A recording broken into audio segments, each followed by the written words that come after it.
All right, ladies and gentlemen, good morning.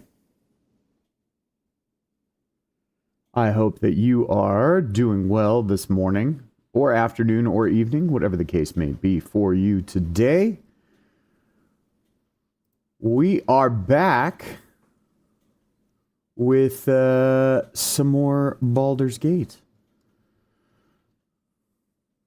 And this time, we are going to be checking out a mod that I have been interested in for a very long time, that actually updates the entirety, I should say, of Baldur's Gate to the new 2024 edition rules of D&D, which I think is pretty neat. I'm a big fan, well, whether I'm a big fan of all of Wizards' decisions with 2024, that's a whole other subject. But overall, I would say that the 2024 edition of D&D is an improvement, right, over the old one. And I am just very intrigued to see how it integrates into something like Baldur's Gate. Now, there have been some modifications made, right, to the mod to allow it to more seamlessly integrate with the way that Baldur's Gate is set up, right? But I figured we could check it out. And also, in true Baldur's Gate fashion, right, we're starting a new playthrough rather than finishing another one.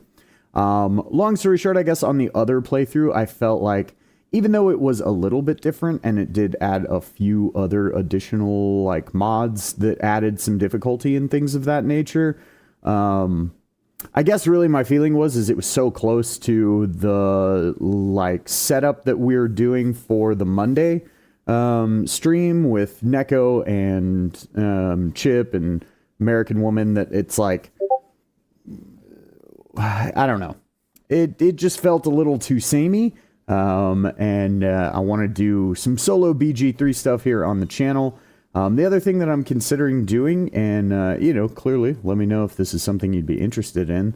But I was thinking about doing something along the lines of Will It Honor mode, right?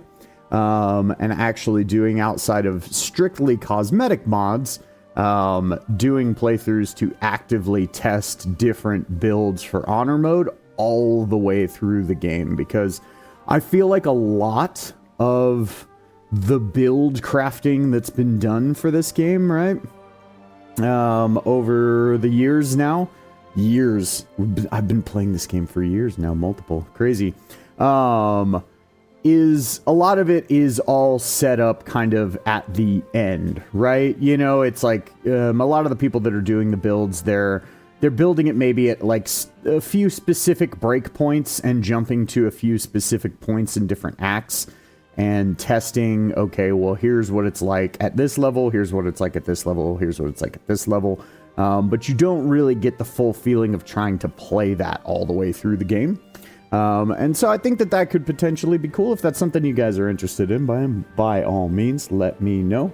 But more than anything, I just hope that you are doing well. So what we now have to figure out is are we going to play Dark Urge? And of course, I feel like the answer has to be yes. So then next,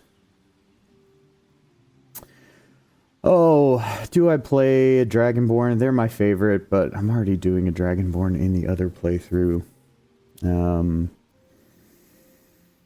So I feel like no is probably the answer here.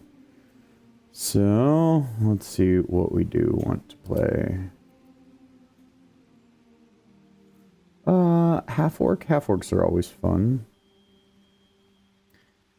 And I am considering, because of the way that some things get changed in the...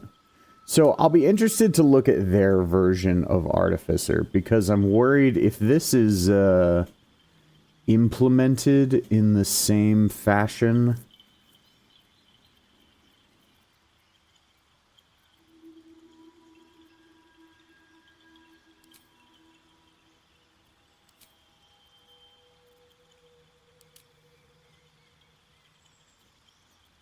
Maybe tiefling.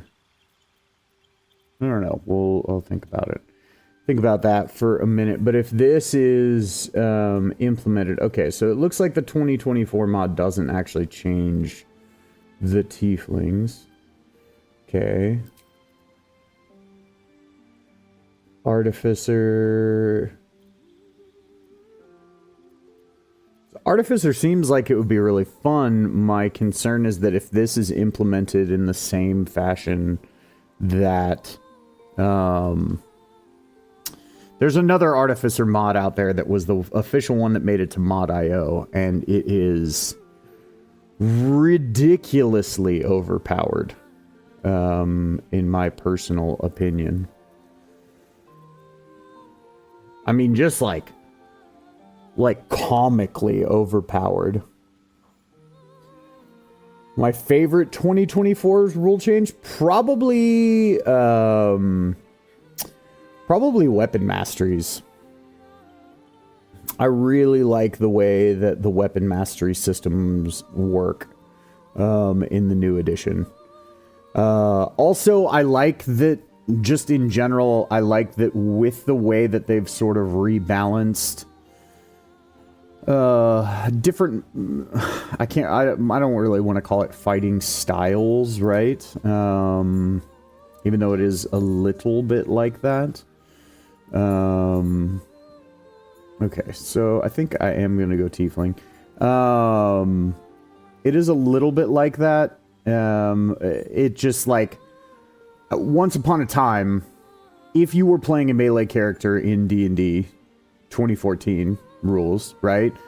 If you were not doing Great Weapon Master or a combination of like Polearm Master and Great Weapon Master, you were essentially doing it wrong because you were playing it suboptimally, right? Like, and not really doing it wrong. You can always play whatever you want, and a million things were viable, but that one was so much better. You were actively basically like choosing to hamper yourself if you didn't actually do Great Weapon Master or something along those lines. And so because of that, you know what? We're going to go Barbarian. Why not? I'm going to see... So I'm actually in a D&D 2024 campaign where I am playing a Barbarian Warlock. And it's actually one of my favorite multi-classes in general. Is there a class that 2024 nerfed? Yeah, so the answer is both yes and no. I would say the answer is essentially no, in that every class I do feel like is default better. There are a few subclasses that got some minor nerfs compared to their 2014 versions. They kind of nerfed Paladin. I mean, okay, you're right. They did nerf Paladin. You're not wrong, Sin. They did nerf Paladin, but it needed to happen. All right? Like, and again, that kind of goes back to the same thing with, like, the whole Polearm Master, Great Weapon Master thing. Like, if that was the best melee option, period, end of story, and that's basically all there was to it. As opposed to, with Paladin, if you were building for burst damage in a non-caster, like non-full caster, and you didn't take 2 levels of Paladin for Smite, you basically did it wrong. So it's like when something is that good, it's too good, right? Smite bots for the win. Yeah, right. Well, actually, you know what? You know what? Actually, that kind of makes me want to... Well, I can't not start... Yeah, let's I'll play around with the 2024 Paladin rules, right? Paladin is like everybody's favorite protagonist character. Okay, well, let me finish picking these things first, because I need to pick something here. Yeah, sure. We'll take the one that gives you... Oh, right, but Bone Chill's a melee in 2024. Fine, this will at least give me a ranged attack cantrip with my charisma. Okay.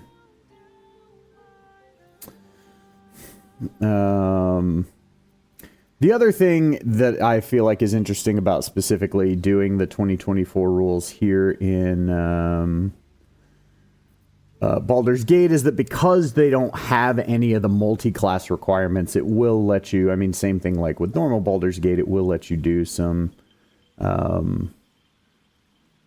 interesting combinations, to say the least. And you can get away with some things that you wouldn't be able to otherwise, but we're going to do that. So the first thing then, if I'm going to do Paladin, because I feel like Colby from D4. It's like, we're going to build a Paladin today. So we're starting with Fighter. Like, you know, that's like every one of his classes starts Fighter, or every one of his builds starts Fighter. Every one of my Baldur's Gate 3 builds starts Sorcerer. We're building a Paladin today. So we're starting Sorcerer. Just can't help myself. Alright. Yep, and, you know, that one's still just the best. Basically. Is it 2024 races as well? Did the mod just not have names for them? Yes. Yeah, so it does actually look like, so it looks like this is the, I forget which version of the Tiefling, that's more like the negative energy plane aligned kind of deal. Or not the, or that's what they call the negative energy plane now. So it's like the Abyss is demons, the Hells are devils, and then there's bleh, which is, oh god, now I can't even remember the names of the things, the creatures. My brain is broken. My brain is broken this morning. Chthonic, yes. Yeah. From Hades. Correct. Yeah, so it looks like the Mephistopheles ones, which, Yugoloths. Thank you. Yugoloths. Yeah, and they changed. So once upon a time, Yugoloths were from the negative energy plane, or like somewhere on the border of the negative energy plane. This is 3.5, right? Which I think is when Yugoloths were introduced.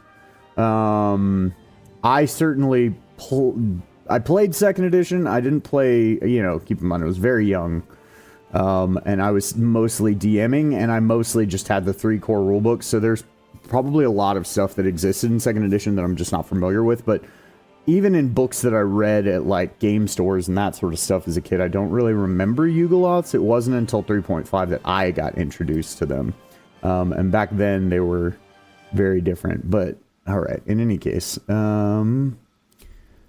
so we'll go here, and I guess the first thing we're going to do is, because I am still using other cosmetic mods, we're going to figure out our body tattoos here.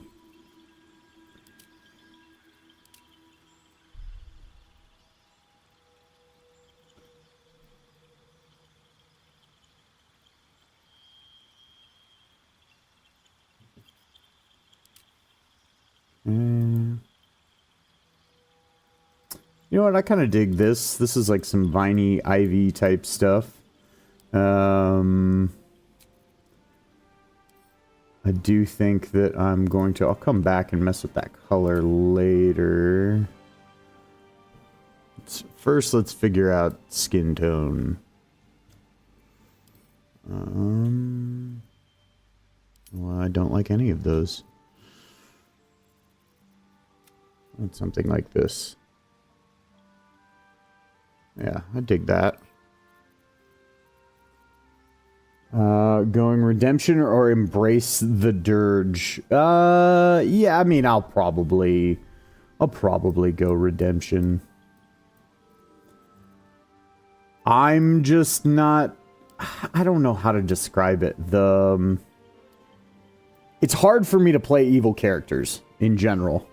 And I feel in some of the moments that it, like, being evil in this just makes you be so awful that I'm just like, oh, I don't know that I can make that choice. I mean, logically, I can make that choice, right? You know, I can click the button. I have the power to click whatever button I want, but It's like, I don't know, it just doesn't sit well with me is the best way I can describe it, so...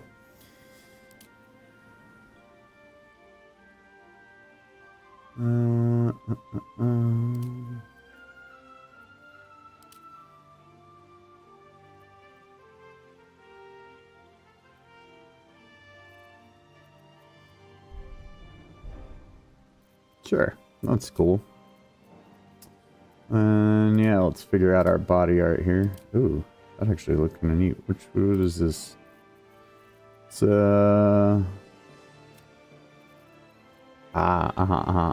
yeah, yeah.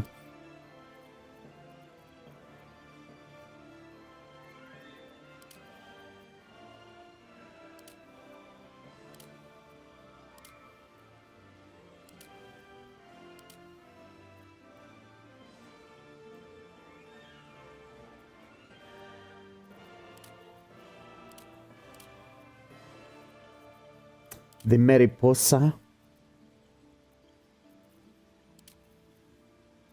Yeah, how are you doing this morning, Sin? It has been a minute. I hope that you are well.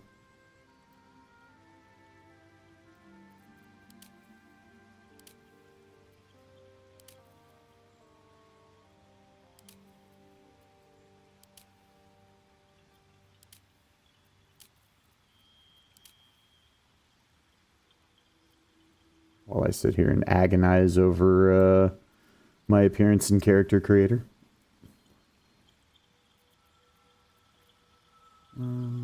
Yeah, we'll go with that. I like that. And then makeup, I want...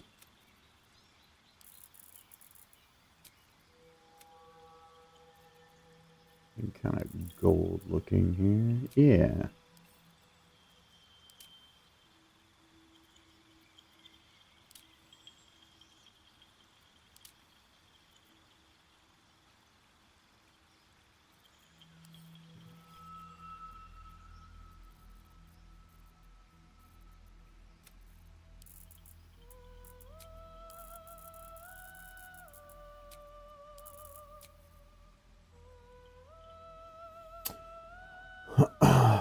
It's approaching evening.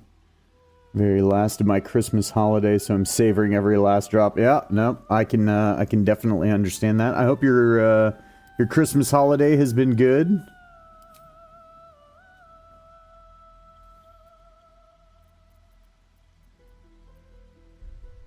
Alright, well, then in that case, we probably want to come back here, and then let's have this, like, kind of match our other tattoos, right? Also, do I want... Yeah, sure. Because I think I am going to actually play around with doing a dex-based paladin. Embracing Dirge is almost comedically evil. Yeah. Sometimes it does feel that way. Sometimes it does feel almost like slapsticky in a way, you know? More than it feels like believably evil. Anyway. Yeah, let me figure out my horns first, because then I feel like... I don't know, whenever I make a tiefling, I feel like I have to figure out their horns before I can then figure out what kind of hairstyle actually fits them. Oh, this would be cool. I was actually thinking about doing, whatchamacallit, the nature-y paladin. Ancients. So that's cool. That looks kind of cool and nature-y. So maybe we'll go with something like that. So what if we start off with... no, that's a little too, like, monochromatic. Something warmer? Yeah, sure. Sure. And then...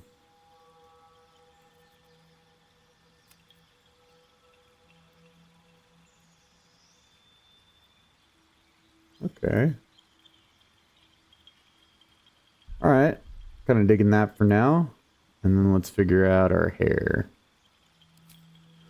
It's the great part about the mirror. If I, you know, get halfway through and decide I can't stand it anymore, I can just change it. Get Yankee hair. Straight up give him the Kaga hair. Let's see here.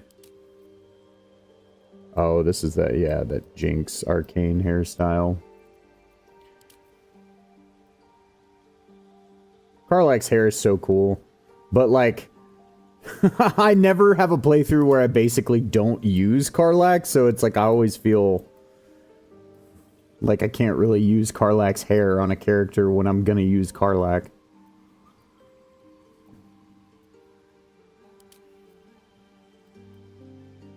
Mohawk. Could be fun. Channel my inner Chip. Also the true experience in BG. Yep, an hour in CC. That's right. I'm trying to accurately represent Baldur's Gate.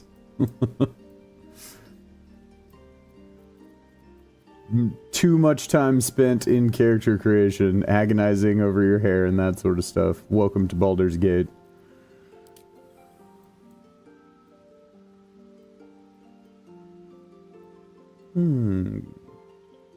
Don't hate it.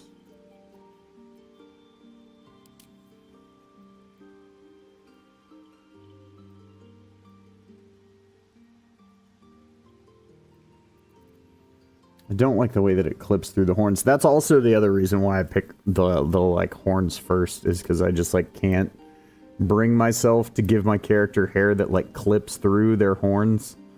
I don't know why. It just, I'm gonna have to look at this character's face way too much in this game for me to be able to sit here and stomach that. For, you know, however many hours to complete a playthrough. I think my average is like 60, something like that. But I'm also very completionist. Like, I can't not do all the things. Oh, I kind of like this top knot ponytail sort of thing. So particular. Yeah, you're way more particular about it than I am. Like, I don't really mind the fact that like tiefling tails end up going through like clothing and that sort of stuff a little bit like that. It's not that I don't mind, it's just like it certainly doesn't bug me the way that I think it bugs you. Not that there's anything wrong with it bugging you, I just, biggest pet peeve, yeah, for sure. For sure. Okay, so we'll come back and we'll tweak hair color here in a minute. Let's I always really like the whatchamacallit. I don't know why, it feels very like sort of Padawan-y to have the whole like side braid thing. I don't know that it really fits this character though. I have used it before a lot, but I don't know that that's their thing. Do they need facial hair though? I guess that's a question. Thinking not. This kind of feels like a pretty boy-ish character.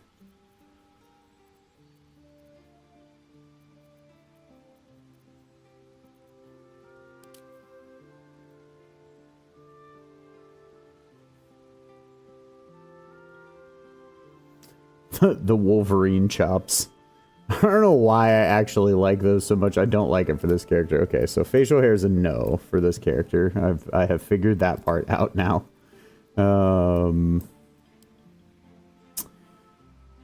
Yeah, and then the downside of like all of these little like pieces is they're all gonna clip. So I don't know that I'm gonna use any of those. But I do really like these horns though.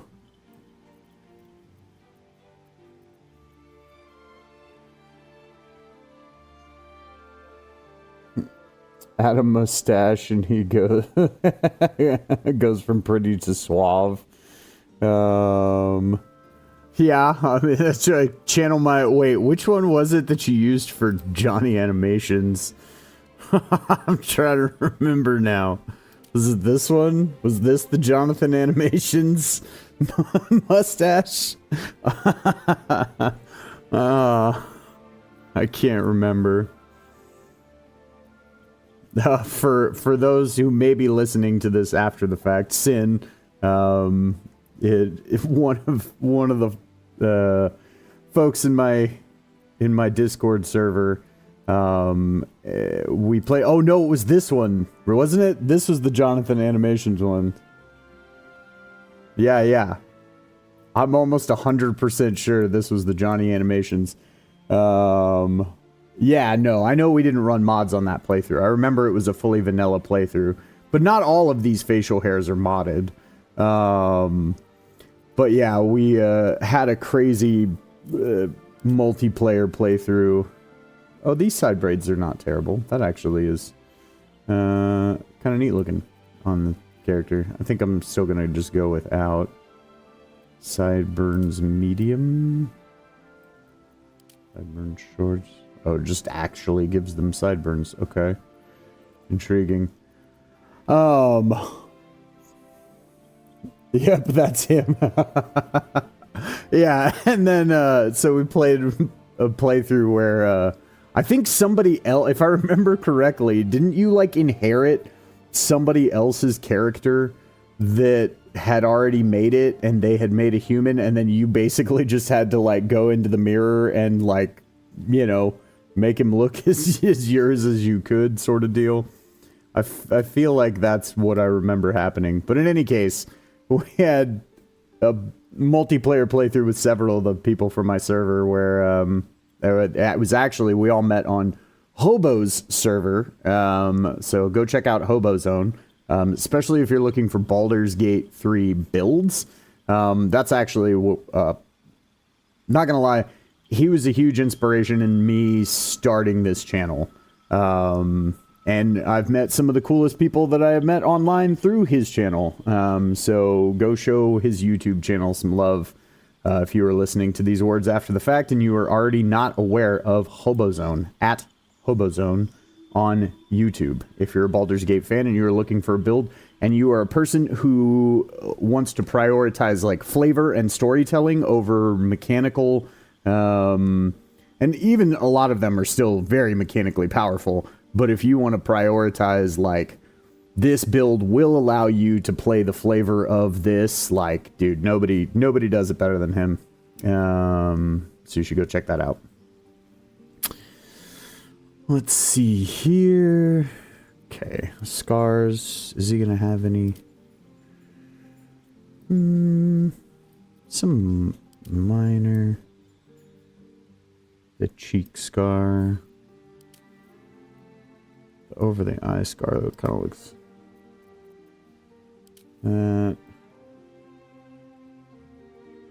Yeah, I kind of dig that. And then maturity, we're gonna make him a little more mature. And then I always add like a little bit of the freckles, just because I feel like it makes the skin tone look more natural.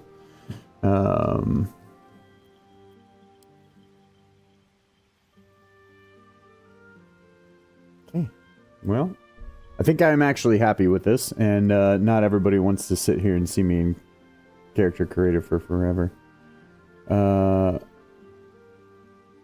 Glow-goo.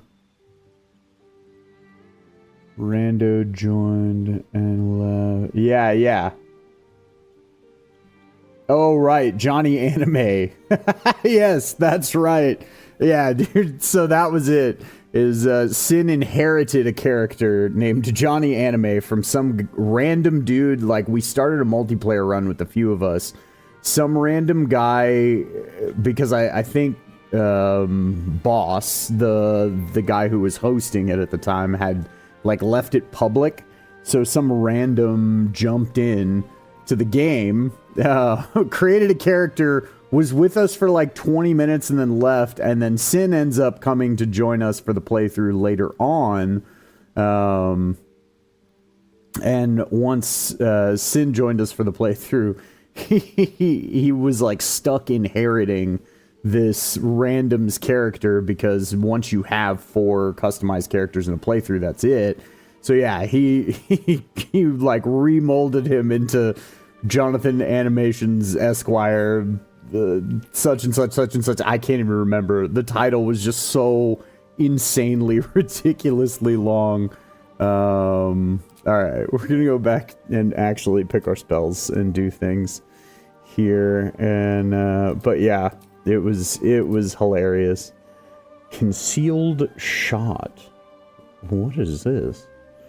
Ranged weapon you touch becomes supernaturally subtle for the duration when you make a ranged attack with it.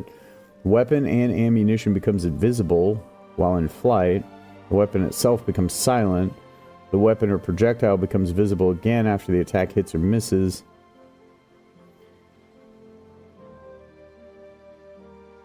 So this allows you to shoot people from stealth, I guess.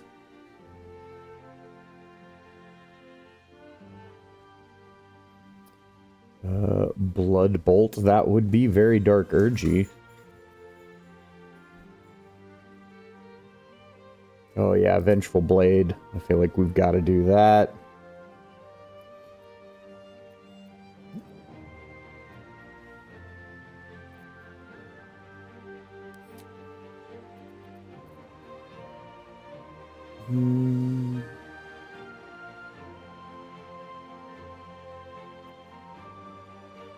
Finger gun. Oh, so some of the stuff from... Okay, I know where Finger Guns is from.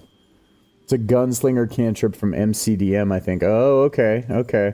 Well, yeah, so some of the MCDM stuff is in here. The gunslinger class is in here. Maybe I'll do that with Asterion. One of these days I'll have to actually play D&D. Yes, yes. One of these days... I know that that's always the feeling. I am building up towards being able to launch a new campaign before too terribly long as well. So maybe if schedules align, maybe we can make that happen.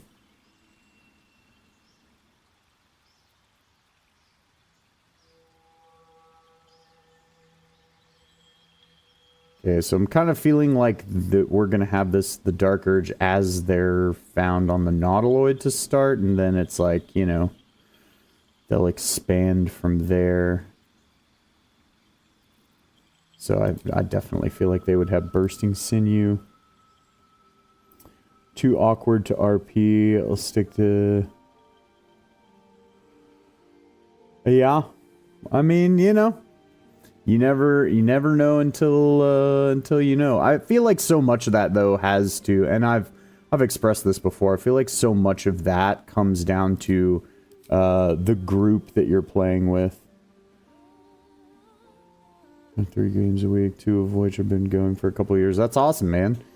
Yeah, I'm in one D&D game that's been going for, I guess, a little over a year now.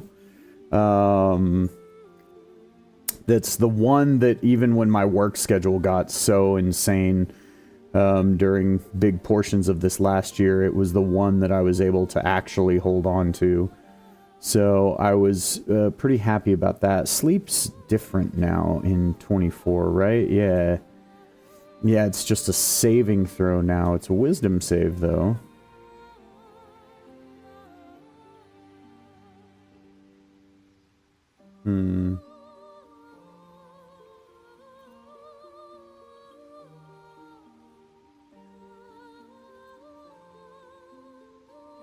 Tasha's Caustic Brew.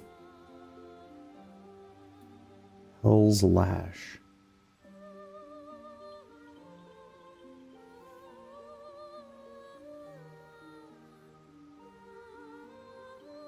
It's a con save, though. It is an interesting, like, damage over time thing, however. Okay. I don't need to sit here and overthink it too terribly much. Sure, we'll play around with something we haven't tried before. Because choosing unproven things in an honor mode run is always the best option, isn't it? Actually... yeah, I'm just gonna... it's just too good. It's just too good. Way better than base game sleep. I mean, yes and no. The benefit of base game sleep, or the sucky part of base game sleep when enemies use it on you, is there's no saving throw. So it's just, they cast sleep on you, you're done. Alright, we're gonna make a Dexodon. So, we'll do that. And then this. Wisdom saves are too important. Right. So... Oh, right, and this is 24 rules, so it's like my background actually matters. So that's a thing. Okay. Right. So...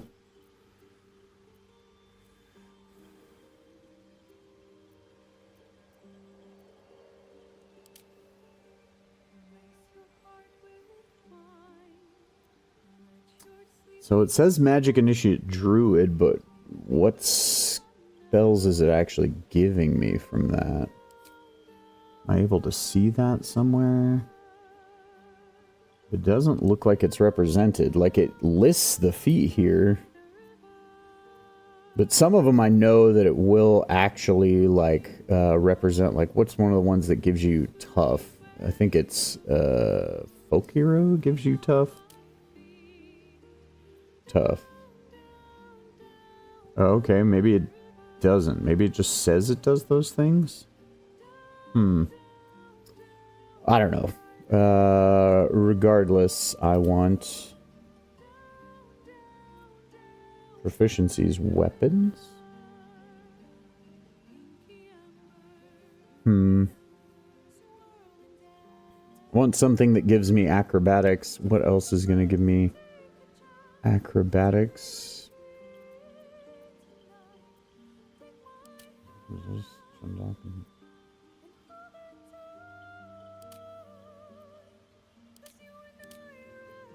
Alright. Man, there's so many. Okay. Wicker Weaver. Righty.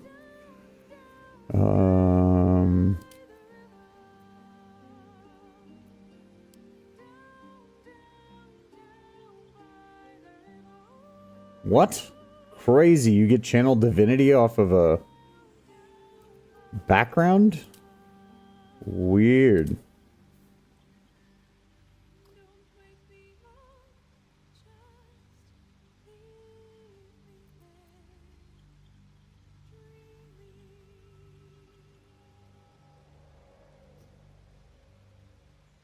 Hey, it was good to catch you too, Sin. Thanks for stopping by. I appreciate you, brother. I hope you are able to sleep well.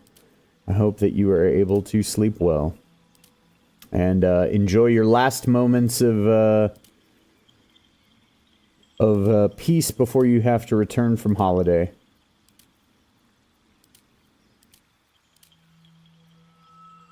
Shadow Master's Exile, Acrobatics and Stealth. This sounds like a thing that I want. Okay. What else is going to give me Acrobatics? That one also gives you Savage Attacker, which is neat.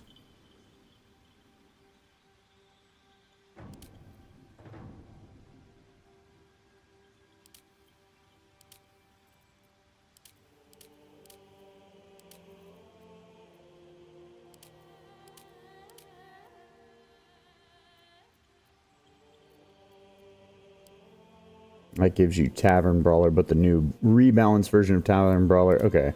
Yeah, I think we're going to go with this. We will stop playing around, and we will get on with things.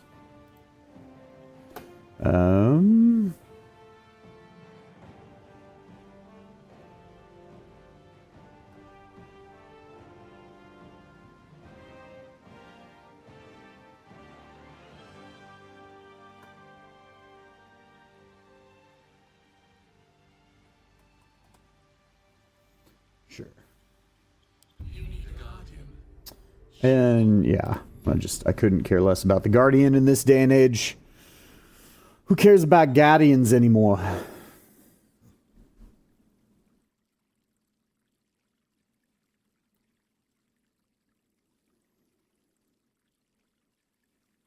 No, maybe.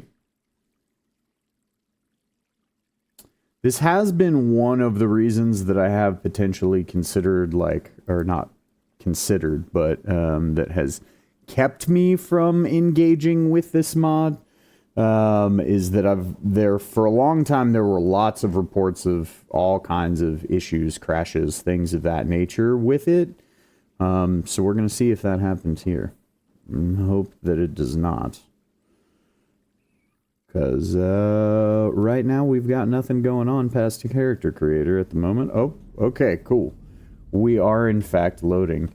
I'm pretty sure that everyone who has any knowledge of BG3 has probably seen that cutscene a billion times. So this is a playthrough mostly to test out mechanical stuff, and then therefore I am going to skip most dialogue that I'm like firmly aware of.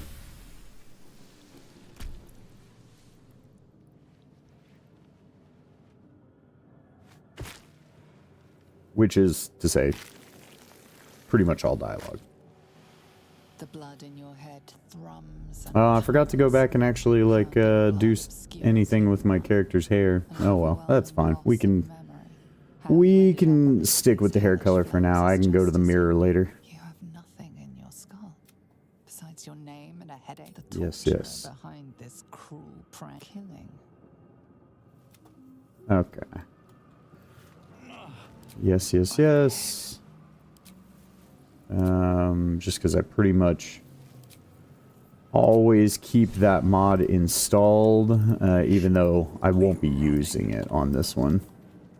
The expanded party limit or the difficulty adjustment for that. I do still have nightmare mode difficulty on, and I do still have the original extra mini bosses and encounters mod. I am also still using the randomized equipment, just because, I don't know. I'm a loot quester fan, so I just like...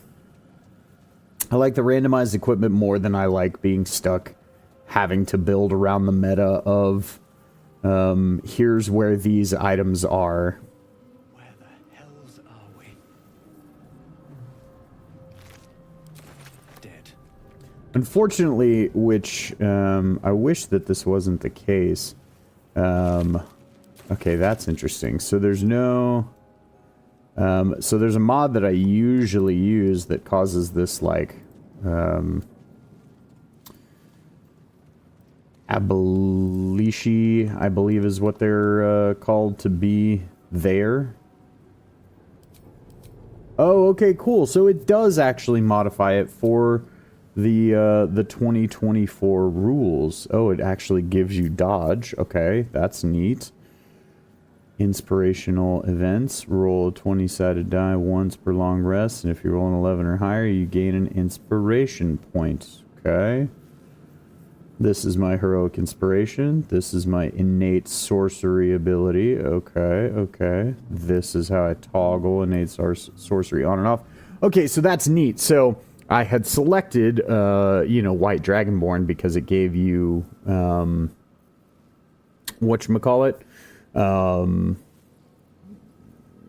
of Agathis, and normally in the new rules for D&D 2024, none of the classes get their subclasses until 3rd level now. So you don't choose your subclass for Sorcerer, you never chose it for Paladin until 3rd level.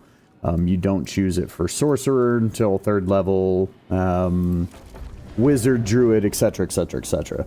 And so I thought that there was just components of that based on the fact that it looked like it was still giving me my subclass. So I do wonder, though, if that means that because of the way Baldur's Gate is set up, if it forces you to choose your subclass upon first level of taking a class. For example, in this situation, first level of taking Sorcerer, but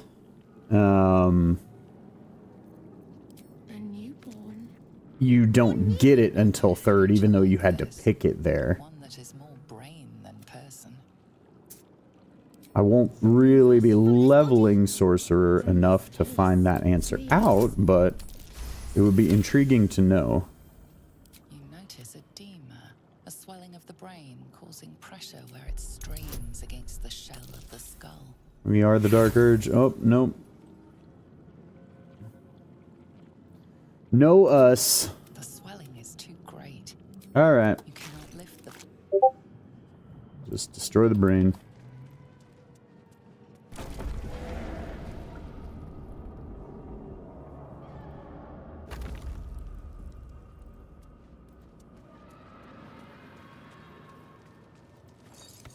Alright, let's see if I get the goodies.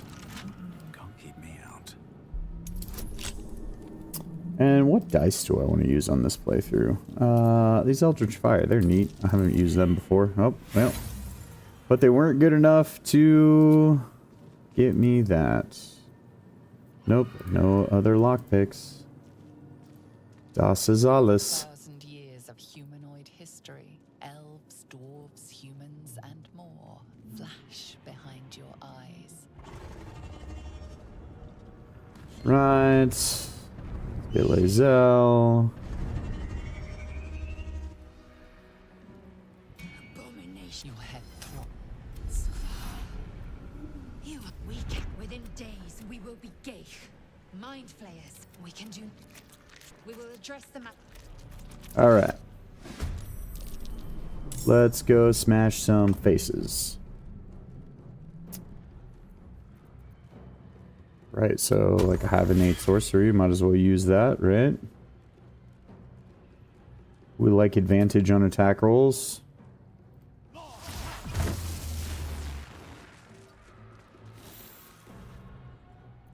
Time to strike. Okay.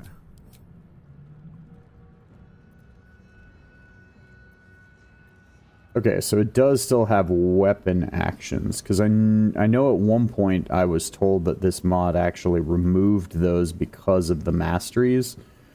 So I guess it still has them. This is your end.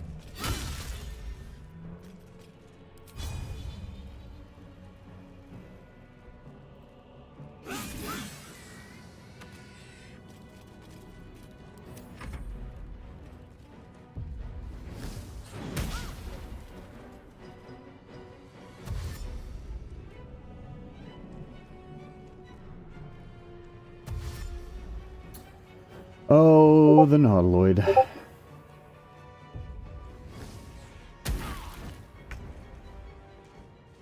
Oh my goodness.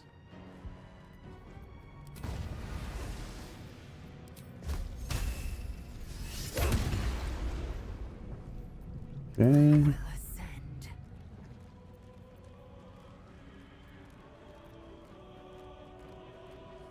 AzazeL.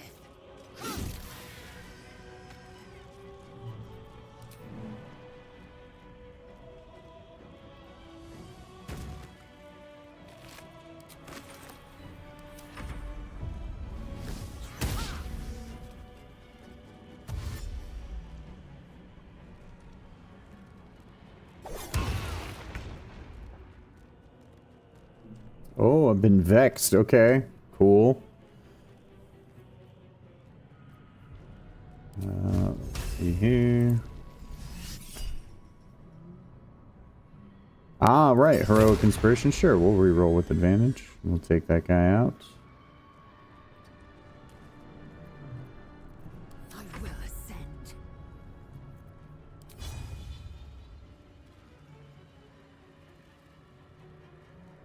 AzazeL.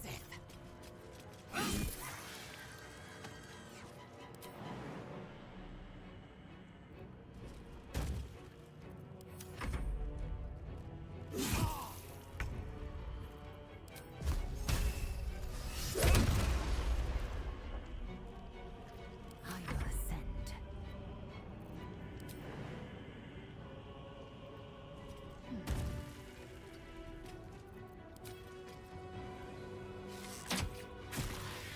Alrighty. You proved surprisingly adequate in battle. Yeah. To the helm. Let's get all of our goodies. Still not proficient with any real weapons yet. But that also means that explains why I'm so easy to hit right now, because I don't have the AC from being Draconic Sorcerer.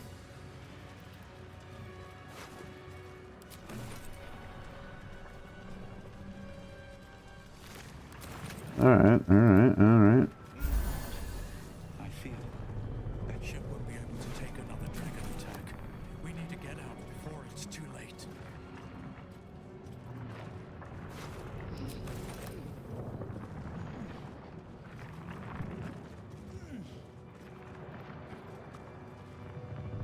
Seems simple enough.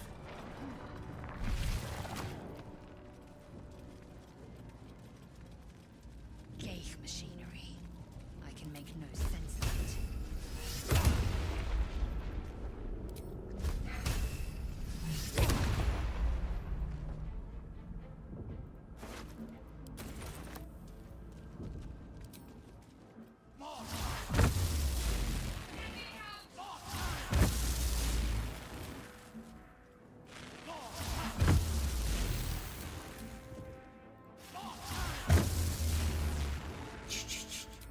Fine, I guess we'll do this.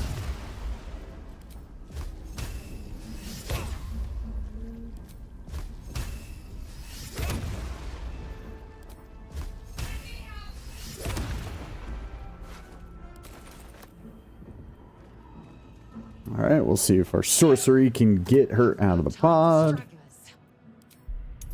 I have no intelligence, so... Oh, well. Didn't matter today. Are you satisfied? We need to go.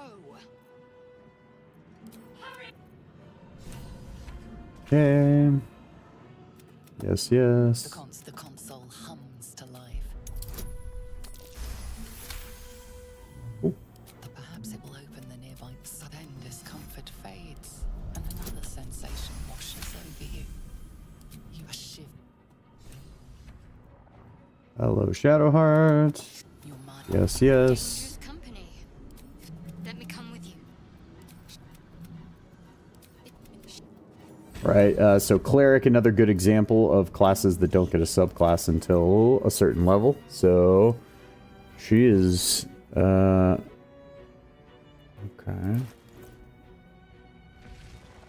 Right, so it does look like, oh, but you get training in martial weapons because they give her Protector as the default choice. Okay, that's kind of neat.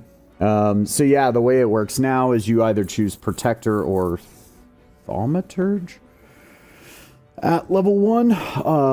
In Cleric, you don't pick your actual Divine Domain anymore, but I guess because of the constraints of Baldur's Gate and it forcing you to choose one because it was built on 2014, she's still a Trickery Domain Cleric, even though she won't actually have any Trickery Domain abilities, but she has proficiency in martial weapons, which means that she can do that. And we can give her a crossbow. We can give me a crossbow. Yeah.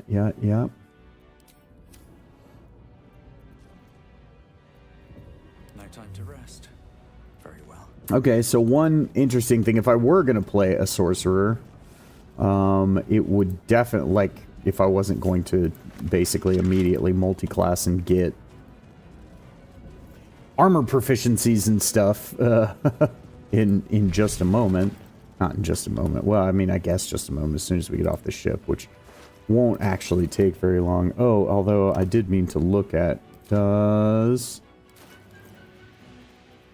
Wits and blades. Shadowheart still have access to... She does... I wonder if they changed how command worked. We're going to see if I can use command drop or not. Give her bless. She's not going to use it, but whatever. We'll just leave it like that for now. It's fine. I can do better. 3 seconds. You don't really need much more. How many hosts of these Geich Oh, here. Raised What? What? Yeah, we'll go ahead and fight this guy.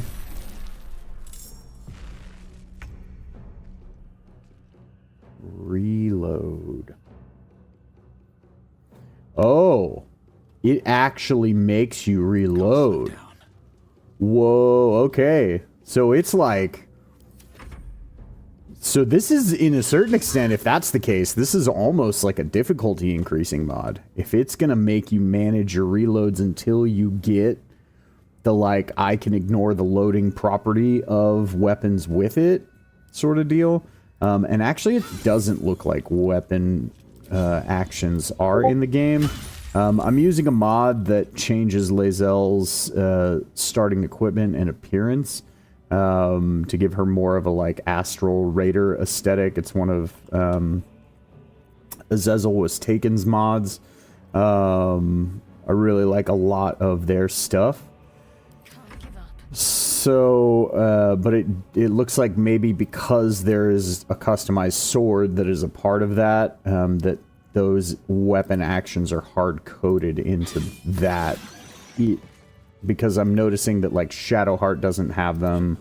I don't have Topple on my staff. Oh, well, I don't have Weapon Mastery, so I wouldn't be able to use Topple regardless.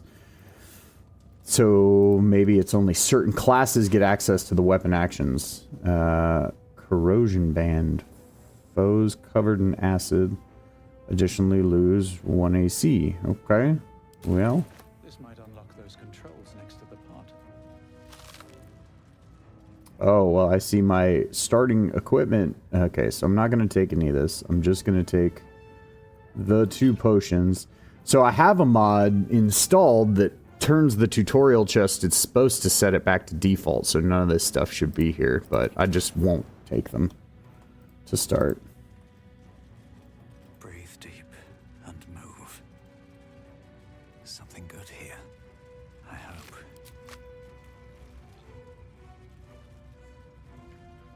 Wait, did I get the... Yeah, I did. Okay, good. What's hiding here?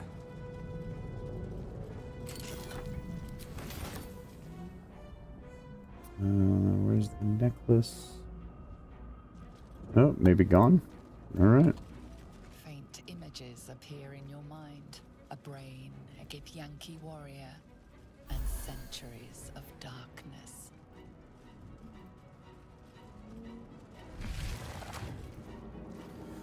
Right, so let's get off this ship. Who put you in charge? I'll trust my cane yank.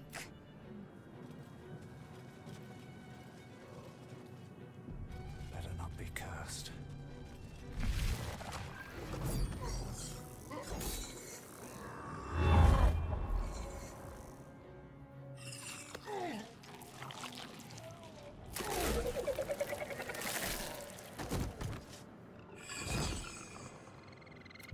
Yeah.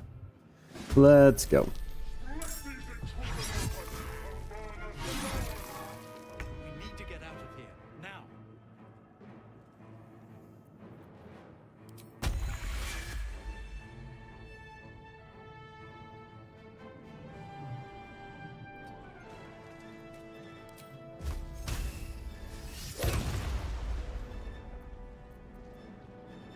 What should I do?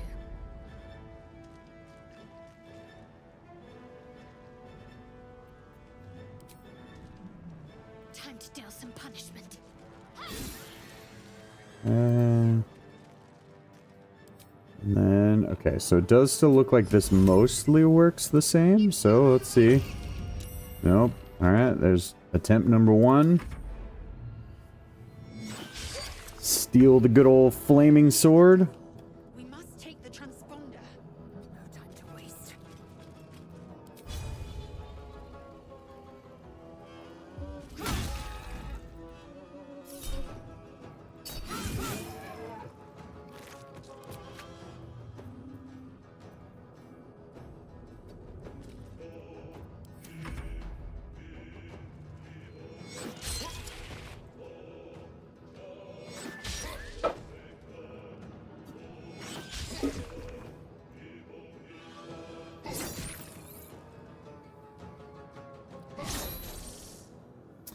Yeah.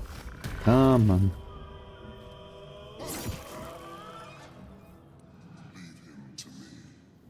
Yeah, I've heard that, like, one of the most popular, because I know that there's a Nexus mod that apparently, like, speeds up enemy turns and animations.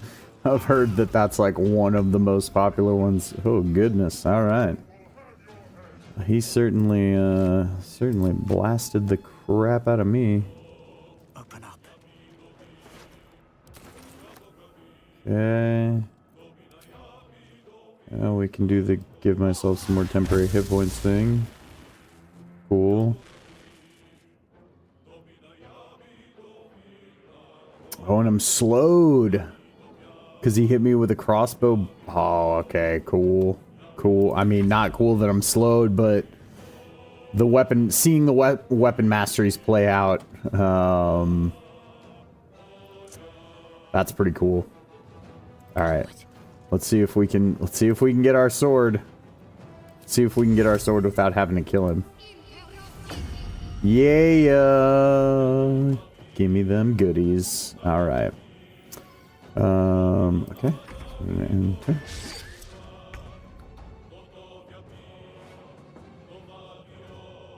Taking position.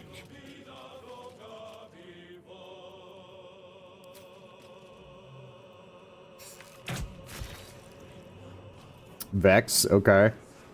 So now next shot against them is going to have advantage. I'll be interested to see if they were able to code it properly, because if I'm not mistaken, and if somebody's listening, correct me if I'm wrong, I believe the Vex weapon mastery only grants advantage on the next attack that you make against the target. Not that anyone makes against the target.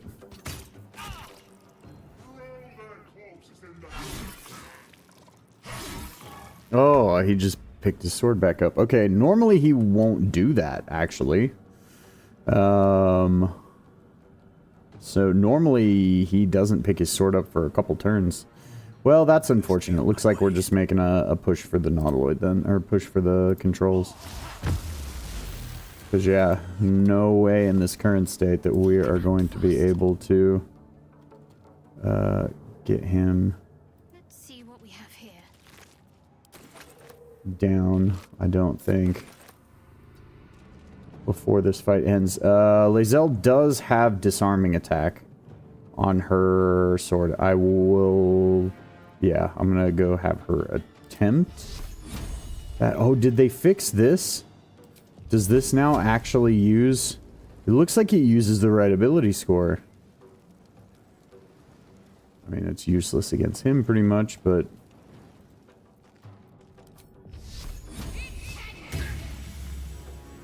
Right, so in 2024, all of the, like, spells that you get from a species, you're supposed to be able to pick what spell casting ability they utilize. Now, I'm guessing the way that they've had to code that for BG3 is they've had to code that to where it just spells that you get from your species, right? So in Shadowheart's case, Half-Elf, even though Half-Elf doesn't really exist, they've probably just given her... Well, I guess Half-Elf does kind of exist now, because they did just release whatchamacallit.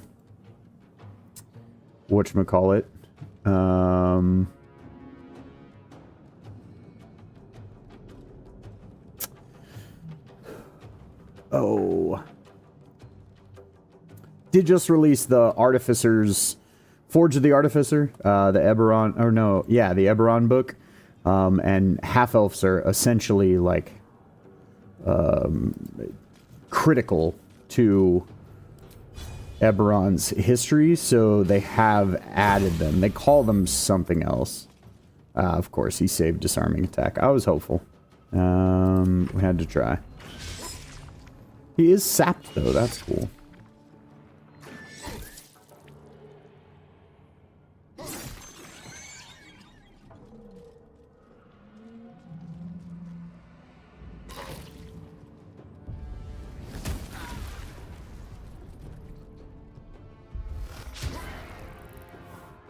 So now the new question becomes, do we make it off the Nautiloid? No, I'm just kidding. This actually isn't even that bad of a spot. This could be. much, much worse. If this ship hits the ground, we're dead. Alright, alright. So, we're gonna attempt this first. Is this still a bonus action? That's the... No, it's an action now, which is what it's supposed to be. Okay. Alright, alright, alright.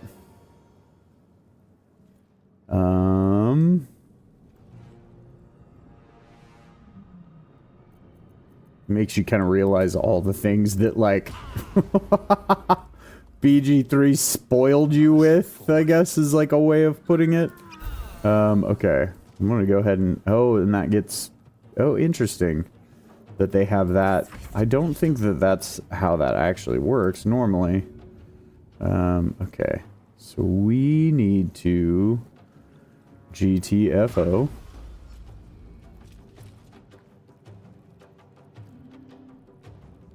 Make way.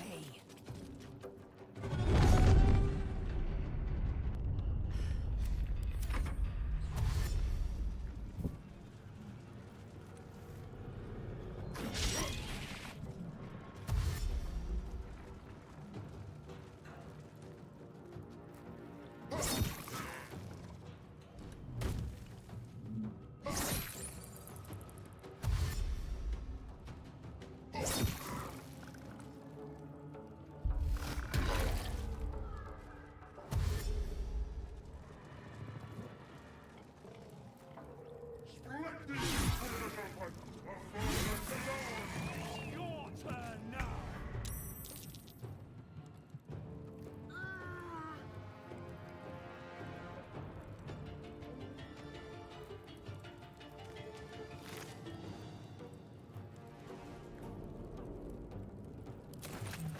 Okay. On my way. Let's... throw a potion at Shadowheart. I think what we want to do here. Okay, okay.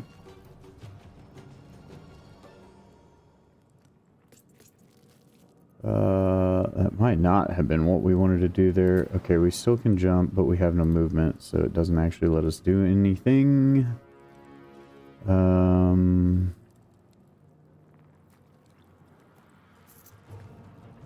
I'm not gonna lie, this is actually looking like a pretty rough spot. I'm gonna hope... oh, it actually makes them spend the movement on their turn to get up from prone now, too. Okay, so I'm literally like, they've actually really done a good job with some of this and making it, like, align with D&D 2024's rules. I mean, that's always the way that it should have been. Like, literally always the way it should have been. If you're going by the normal D&D rules. The trade-off that I guess they did before, which now I wonder, will she have her full action economy when she gets up? So I wonder if they change that, because that's the primary difference, is like if you were downed in tabletop, then any healing would get you back up. I'm air quoting, right? But you still had to spend the movement, which is half of your move speed, to stand up from prone on your turn to get up. But you had no impact to your action economy. So you still had your action, you still had your bonus action when that happened. You just had to chew through half your movement to stand up, unless you had something else that would let you stand up from prone faster, which is why there exists in, like, what is it? Athlete as a feat. In tabletop lets you stand up from prone, or in 2014 rules it did. I actually... You might be catching me about to lie about what it does in 2024. There are some of those feats that, like, athlete, that just aren't incredibly, like, heavily used in tabletop, that I'm not as familiar with. But that was at least the basis for why they would... Okay. Doubled movement cost prone. But is it going to let me get up and get away without an attack of opportunity? No. Okay. So that's interesting. The indicator for an attack of opportunity is now gone. That sucks. The game is just now going to expect you to know. Okay, so here's what I'm gonna do here. Make way. Because like I said, we just need to get out of here. And this is gonna let me do this. Although, yeah, and jumping doesn't look like it really lets you trip. Huh. Interesting. Okay. Yeah. Unless I can do that. No, not enough movement. Yes. I need to reach the transponder. And then I think AzazeL can make it for a turn to get to the transponder.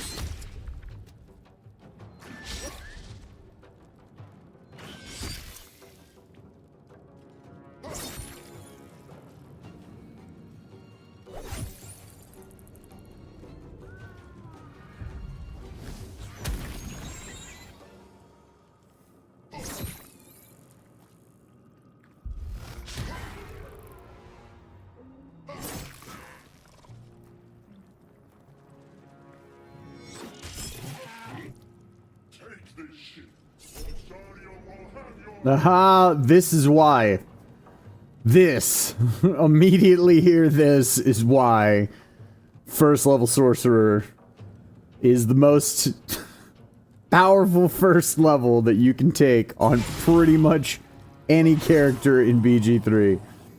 I mean, it didn't matter after the second hit, but shield, like, one of the best spells in the game, bar none.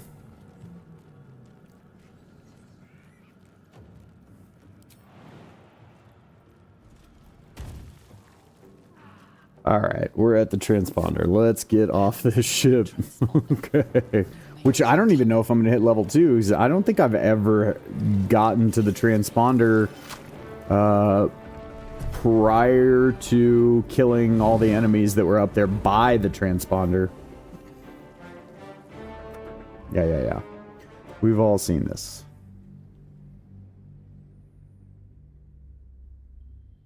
Get me to the beach. Crazy. Yeah, this is going to be, the 2024 rules are definitely going to make this much tighter, which I actually like. It's interesting. Compared to normal BG3, it feels more tactical, or maybe it's just new compared to what I'm used to, and so therefore it feels... You half expected if you don't find your head whispers. Yes. Okay. So, random equipment mods does still say I get goodies, right? So, short sword of first blood. Could potentially be useful. Brain drain gloves. Actually do like those. Light piercer.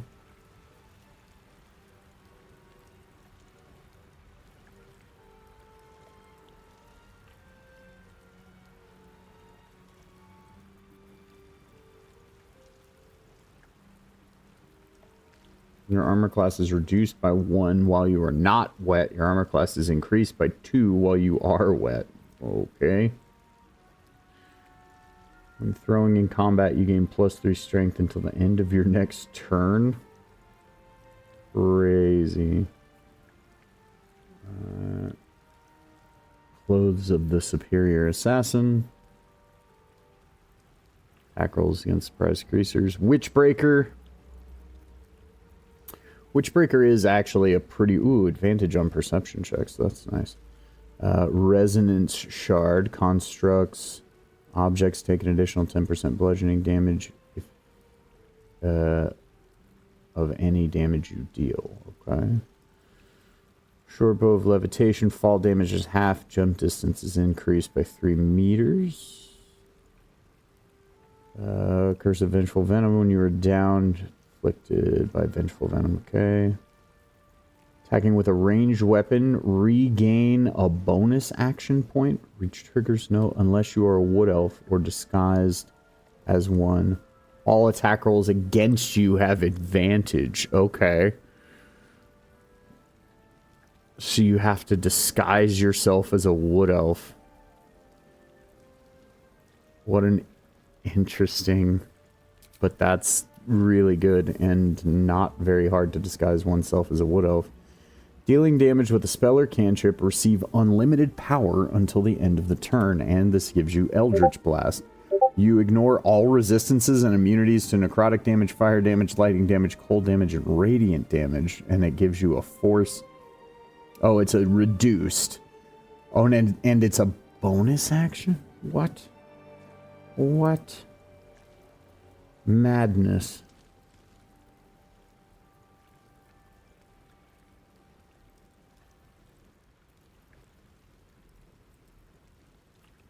That also feels like it's really good. Hoppy. Oh, Hoppy. Yeah. I feel like the short bow is going to be good. Thunder damage to a large creature in combat with any means you push it back through. Pushing. I feel like pushing is going to be very, very useful.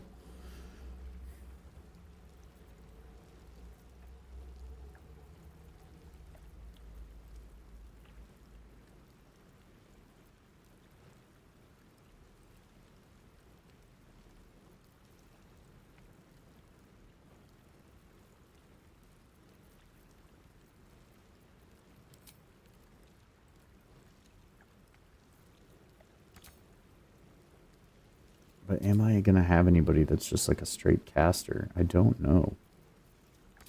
I'm probably not going to use Gale. Yeah, we'll...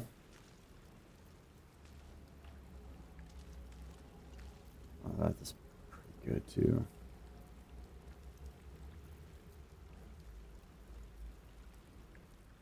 Yeah, and is that really going to be that useful? I feel like this is probably the better option at that point. Okay, so we will go with that. We'll check out this corpse, and then we'll talk to Shadowheart, and then we'll hope that we get to level after that. Why, but you find a half smile. This feel there is something. Because I don't know whether any of that is automatic at this point. Yep, we'll wake her up. Yes, yes, yes, yes, yes, yes. Yep, yep. Okay, cool. Alright, let's get moving. Okay, cool. So we did still level up. I was legit concerned whether that was actually going to be a thing that happened or not.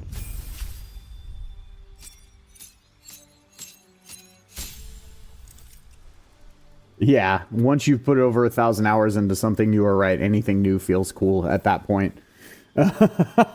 Anything that's different feels pretty cool. Alright. So, alright,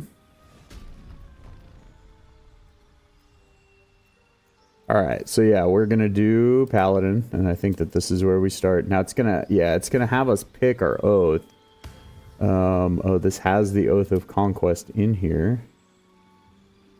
Right, but it's not actually gonna give us anything for it. But, new rules, we get spells as a Paladin at first level, which is neat. We like that. So what oath? I mean, Oath of the Crown is eventually going to get all of its goodness. Oath of the Ancients is... Oath of the Ancients is pretty neat. What's the worst Paladin subclass? New rules? New 2024 rules, I would say... Funnily enough, I would actually... you know, I would probably say Oath of Glory. Because I'm pretty sure they put Oath of Glory, yeah. I would say Oath of Glory is the worst. It isn't terrible, like, don't hear what I'm not saying. Like, it's not awful. Like, Paladin is still a good class, and so therefore, like, any Paladin subclass is still good, pretty much. But I definitely think of the new subclasses, like of the 2024 versions, Oath of Glory. Now, the question is, I have no idea what they've done to Oath of Conquest, Oath of the Crown, or Oathbreaker, because none of those actually... none of those have 2024 equivalents yet. So the only actual 2024 subclasses are Ancient's Glory, Oath of Noble Genies, which is a new one, Vengeance, and Oath of Devotion. Oath of Noble Genies is, like, pretty much the most OP one, but I kind of want to do Oath of the Ancients. Like, it's so sad, we're already seeing power creep. Like, the new Paladin subclass is already just bananas good. Okay. Right, Divine Smite is a spell in this edition. I'm never picking Paladin again in Honor Mode because it's cursed. I mean, it's not. It's just, unfortunately, the way that those playthroughs have gone. Neko and I have done several Honor Mode playthroughs. Now, keep in mind, well, one of those was vanilla, but have done several attempted Honor Mode playthroughs that have been met with disaster in the end. And the ones that we have done that have ended it like that, in all of them, Neko was attempting to play a Paladin. So that happened. That's not why, but we'll do that. And yeah, I guess we'll grab all the Smite goodies. Oh, that's right. Divine Favor is like legit good now because it's a bonus action once. And it doesn't require concentration anymore.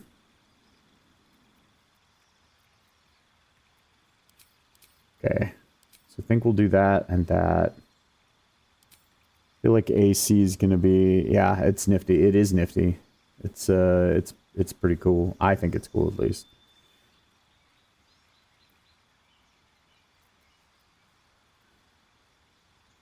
And then Searing Smite is actually the new most powerful smite, weirdly enough. Fire damage, who knew? Never used Divine Favor because it wasn't worth the action. Yeah, no, for sure. Well, because, yeah, in Baldur's Gate, by default, I mean, one, they already took Divine Favor and... for no reason nerfed it. I never understood why they did what they did with Divine Favor in this game. So normally it used to require concentration, not just in BG3. That was actually, like, even in normal D&D, it required concentration. However, it lasted for 10 turns, so it was one bonus action, and you got 10 turns of 1d4 radiant damage on every attack. So it was actually the best damage rider spell for dual wielding in 2014 rules, because you didn't have to constantly use your bonus action, which was your only way to make an offhand attack, right? In 2014 was your bonus action with 2-weapon fighting. It was your only way to make that bonus action attack, and so therefore you cast it once, and then it was good for the whole fight. And in this, they turned it into, it was like 3 turns is all Divine Favor last. It just, yeah, it was not worth it at all. It was a weird choice. I think that pretty much sums up my thoughts and feelings on it. Well, yeah, I guess we'll take Shield of Faith here too. You're not going to stay a cleric for very long once we get Withers anyways. Or, well, you'll probably still will be a cleric, but you're going to end up with a sorcerer level, spoiler alert. Because level 1 sorcerer dip master race. Okay.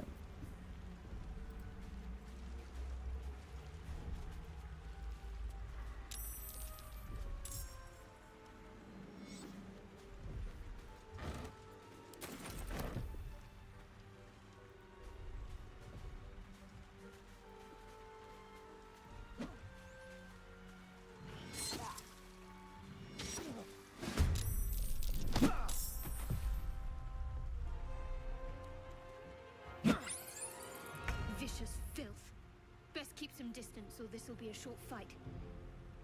Moving. Alright, well, so can Shadowheart just blow one up?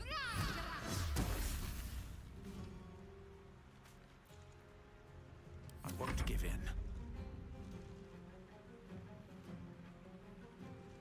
Wonder if the gods are watching me. We've used all of our innate sorcery.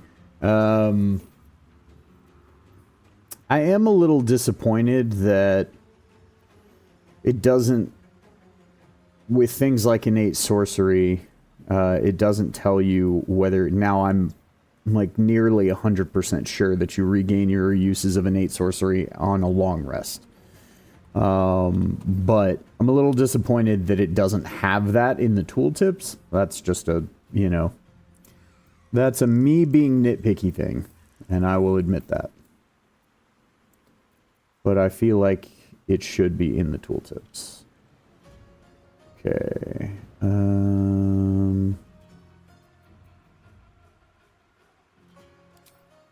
I'm gonna save.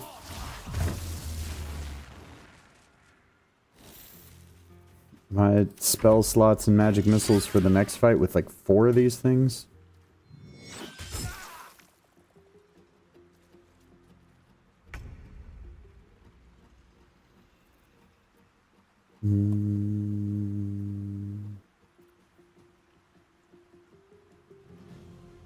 Restore, force your creature to make a constitution saving throw. Oh, yeah. Divine Spark. Their new ability. And of course we get turned undead now. It's just, oh man, 1. Of course you're at 1. Well, then it probably... Oh yeah, it's 100% going to be worth it to Magic Missile now. Just to end the fight. Can't even catch my breath. Okay. Well, we need 1 there. Yeah, and that should end it. Cool. Have to keep going. Kill the crab. Oh, the hermit crab. Oh. With only 2 of us, I feel like that's actually a much more dangerous proposition. I don't know if I'm gonna kill the crab. I think that I'm gonna actually not. Fresh water. There must be a settlement somewhere nearby. Go get Pretty Vampire first and then go kill the crab. Okay, fine. We'll see. We'll see. Alright. Speaking of which, though, I do have equipment here. We can equip her stuff. So yeah, we'll do this bow of levitation. Not going to equip these yet until somebody gets Disguise Self, but that'll be a pretty easy thing to manage. And then... yeah, we might as well dual wield these bad boys. Right? Nothing else than +1 weapons. This corrosive band doesn't really do anything for us right now. Okay.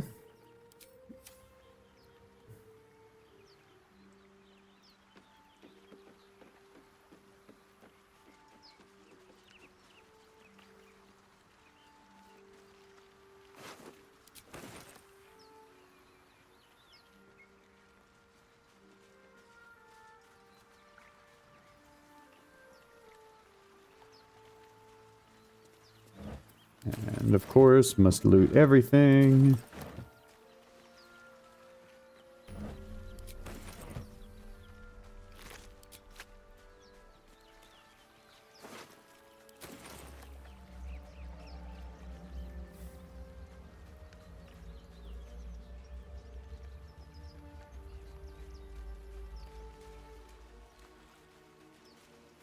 The crab should get to live at least once. Yeah, I mean, maybe. We'll see.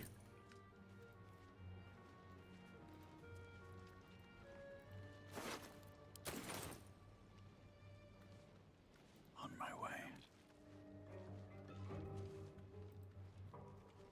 More of those wretched things. Okay.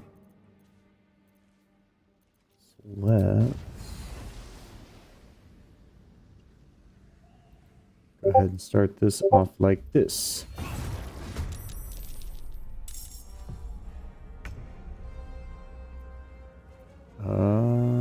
Okay. So I'll be interested to see how surprised works.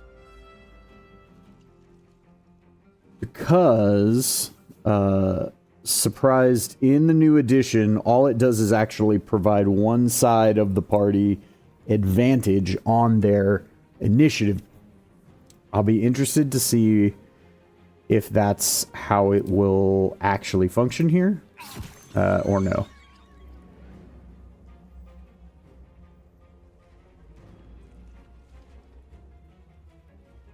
Okay, and then yeah, we definitely want to kite away.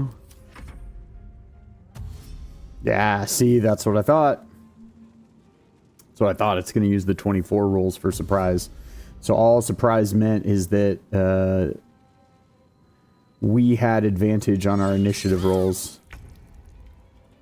So you can't surprise cheese fights anymore. Alright. That's actually, I'll be honest, that's actually pretty cool. No, I think that's good, personally.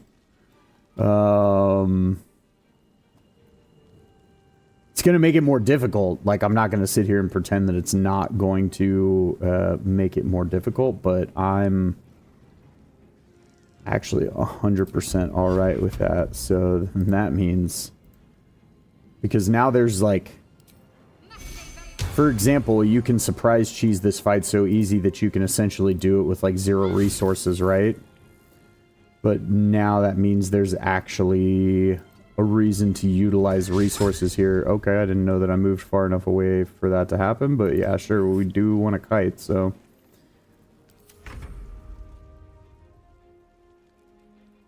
Okay. Got too many hit points for me to reliably want to magic missile right now. If I blow up your buddy, does that... No, that doesn't do anything.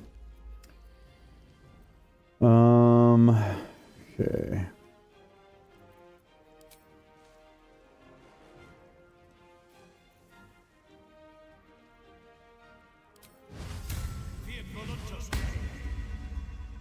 This is why it is actually worth it, especially in a situation like this. Oh! Well, we got lucky with that. Swift as my feet can carry me. Alright, sorry that Shadowheart has to be the sacrificial lamb. But... oh, cool. Not really that much of a sacrificial lamb. Okay. So... What? Okay.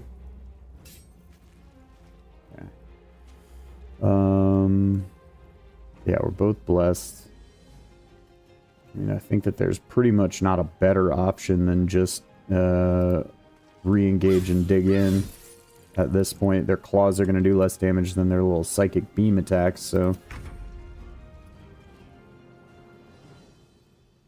Can I get to melee range with him? No.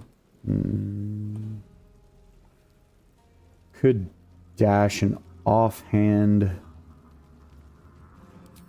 Actually, he's so squishy right now with no armor. I think my best play is sitting back. And because... Cool.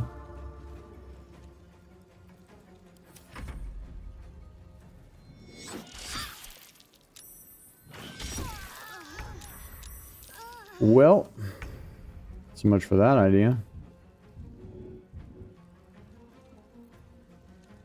Okay, can I take you out? Yes. Alright. Yep, lay on hands is a bonus action now.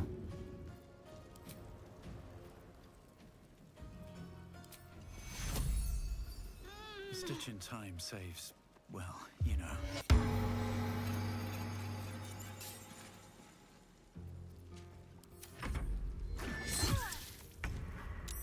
It's alright. It gave me the turn that I needed to be able to re-engage and do that.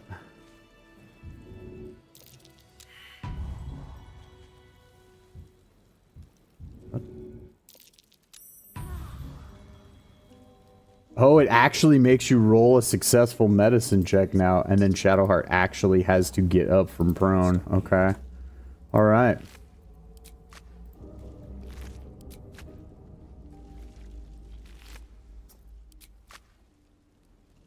What's in here?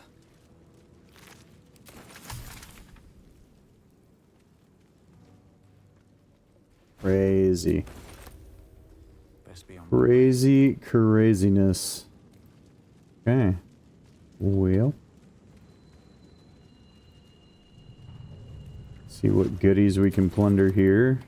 Now is definitely a time for that. What do you do? Sanctuary, sir. Have a cloak that gives you sanctuary, Shadowheart. I wonder what the next move is.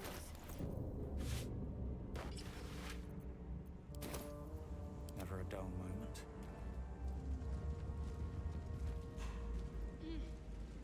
Can't slow down.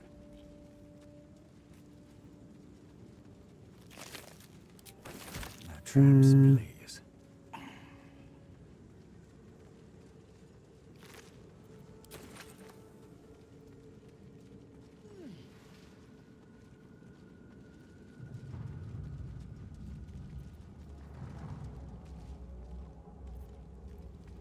Okay, so they did keep Shield of Faiths until long rest.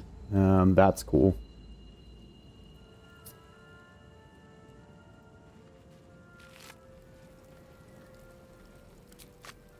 I really should install the native camera tweaks mod off Nexus, since it doesn't conflict with like mod loadouts from multiple Of the wrist. users. It wouldn't impact the multiplayer runs. And the regular just leaves so much to be desired at times.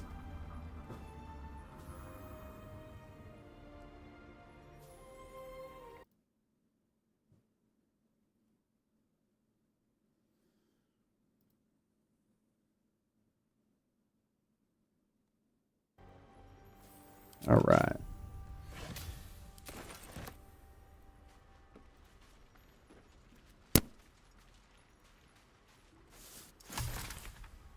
Let me see here. Let's get these goodies.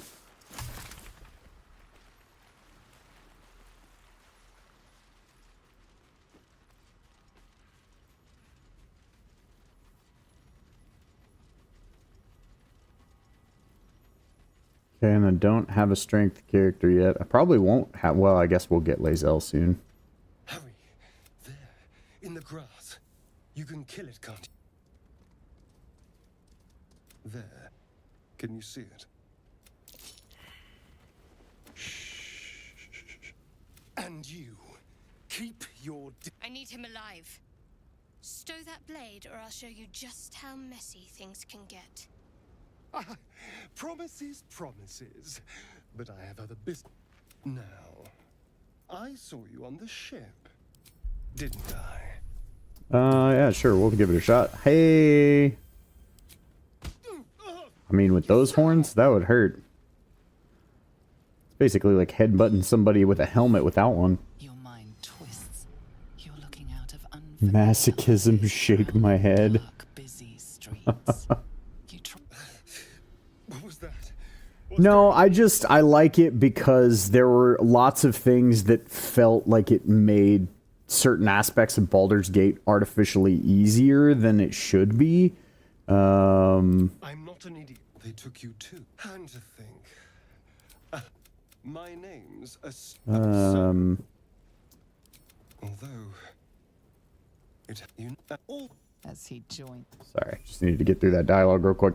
That made it feel like it was kind of artificially easier, and I feel like that's why there were so many. Like, not gonna lie, this feels like one of the close. like best, air quoting, like difficulty increasing mods that there actually is, because I feel like it increases difficulty in a much more like balanced fashion to a certain extent. Okay.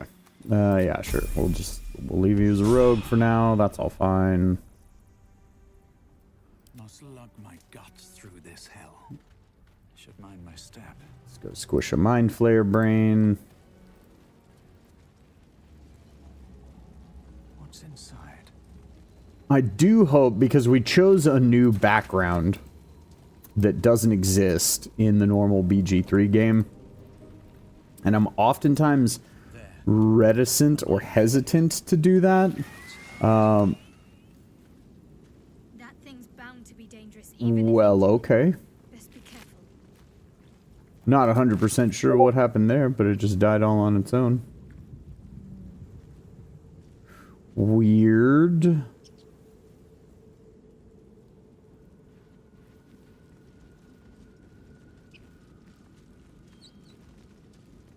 Weird and unintended side effect of something, maybe? Over there. Worth checking for supplies. Okay, we'll take the stuff.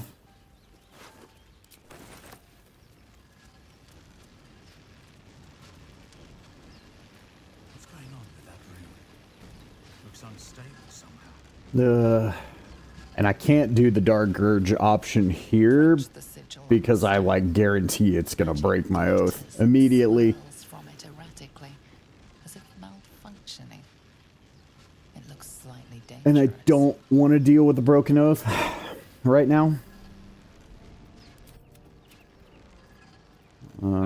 Yep, we'll do this. There we go. And then, yep. Hello, no need to apologize. You're alright. I'll say yes. Go on. Seem to know it. Most? Fine. No doubt. You I can. find myself hoping to be. We're most certainly going to need a healer.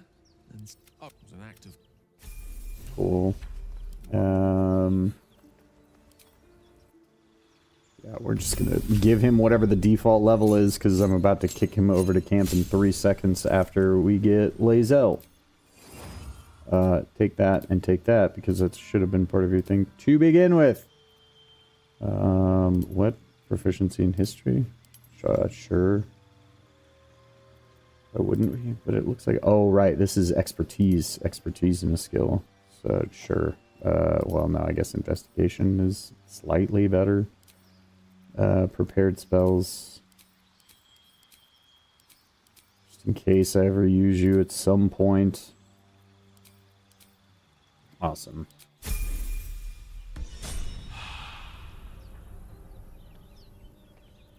Still breathing, despite everything. Another step forward. And I'm gonna go out on a limb and assume... Alright, time to skulk about. I don't know why I went into stealth. Relink, unstealth, out unlink. I just meant to jump down here. But I'm gonna go ahead and assume that this mod is not doing anything to help with pathing. Light on my feet. Open up.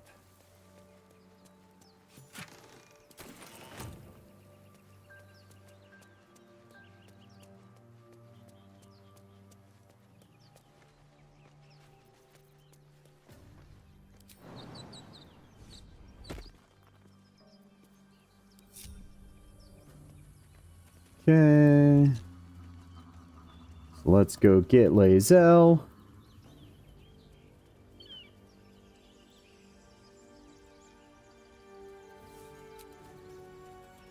And then I'm probably going to end up popping that other short rest. Oh no, I may have to long rest before I go do... Yellow as a toad, twice as ugly. The thing's dangerous. Leave it for the goblins to kill. I feel like it's definitely going to cause a lot more long rests to happen Your skull. without being able to Prisoner's white surprise cheese fights. don't move. Yet you hear her voice. Get rid of them.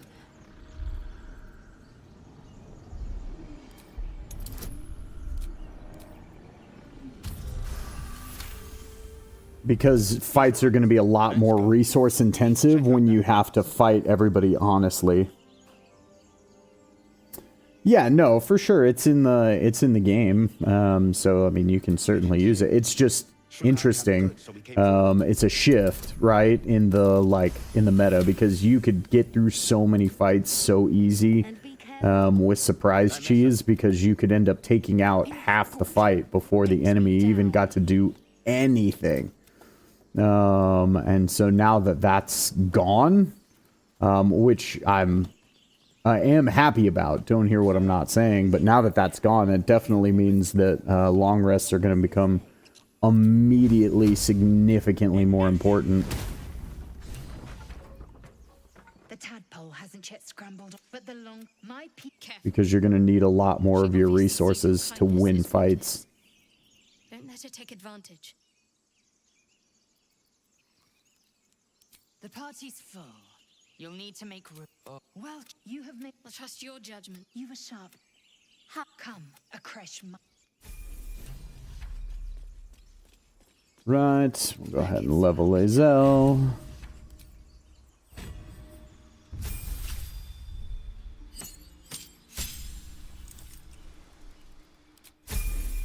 Ta-da. And then, yeah, I'm pretty sure that both Shadowheart and myself are running on empty on spell slots. Yep, we sure are.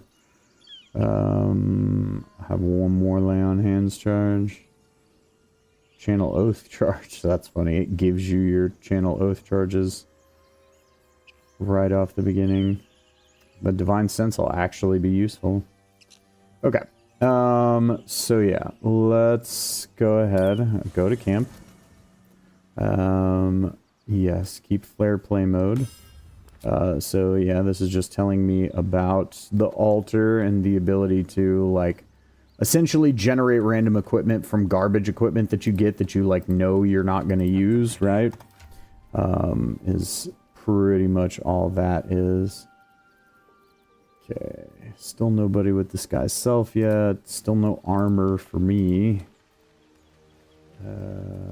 Wish Gale had armor I could steal. Shadowheart and AzazeL have armor, but they both need theirs. So, I'm going to very quickly just fix my hair, because I did intend for it to be a different color than this.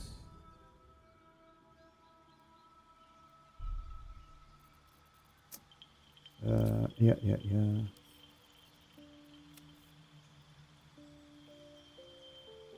Yes.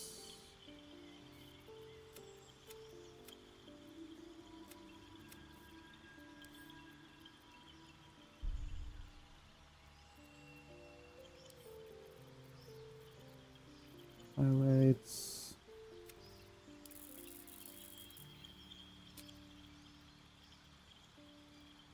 Cool.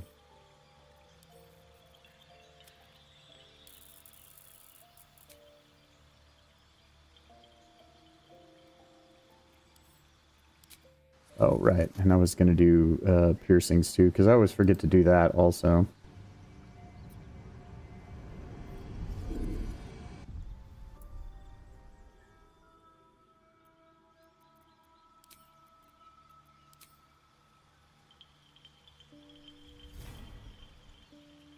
Yeah, why not? I dig that. It's supposed to be the Bear Barbarian stuff, but I like the way it looks. Okay. Now let's, I guess, do our first long rest. Crazy. I feel like I never even hit a long rest until after the fight at the entrance to the Grove most of the time. But with some of the additional complications of all this, I just don't feel like I can trust.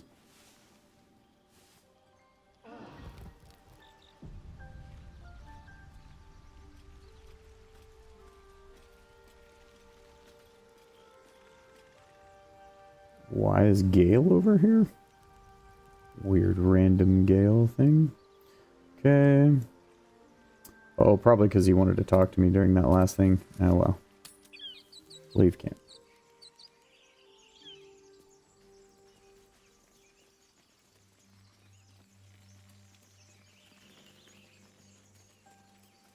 Okay, so sneaking up and starting the fight on our own terms is still not like a bad plan. And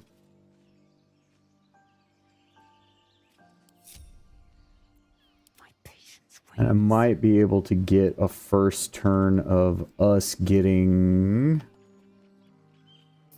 at least our sort of pick of the litter of where to move and how we want to act and everything like that. So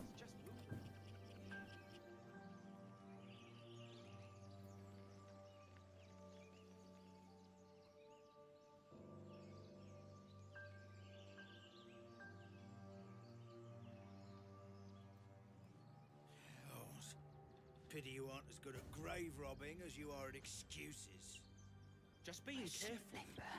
Like my mum always said, fools rush in.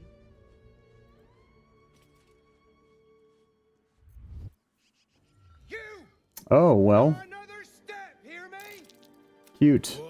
Or is it the ship you're after? Don't matter either way. It's ours. Oh yeah? I ain't fighting. We're Oh, okay. Well, Have been quicker to kill them. don't get the armor that I was kind of hoping for, though. When taking critical hits, you deal thunder damage, can prone the attacker. That's like a Karlak thing. Rebound battle axe.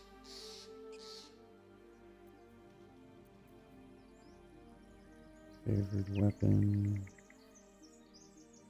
+1 bonus to damage rolls. Oh yeah, if it's bound. Gotcha, gotcha. Okay, so that's a Gauntlets of Cunning. When you take damage from a foe while affected by mage armor, you have 30% chance to cast Chain Lightning in retaliation, but potentially hitting any creature. Yeah, I've seen those ones before in the random equipment. Those are crazy. Upon hitting with your melee weapon or unarmed attack, you gain +1 AC until the start of your next turn. Yeah. What do you do? Long range shooting? What does long range shooting? If you do not have the sharpshooter feat, you suffer a -3 penalty on attack rolls made beyond 50 meters. This penalty is increased.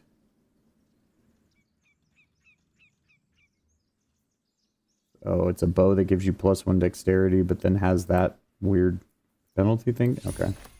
Well, whatever. We're just going to take that, and I guess we'll relink. well, not as bad as it could have. And we don't need to be stealthy anymore. And where did the gloves end up? Yep, we're gonna... I will take those. Thank you. Thank you. I need all the AC help I can get at the moment until I actually get a suit of armor. What is this? Plus dex saves? My dex saves are pretty good. AzazeL could probably use some help with them. We won't show the helmet, though. Okay.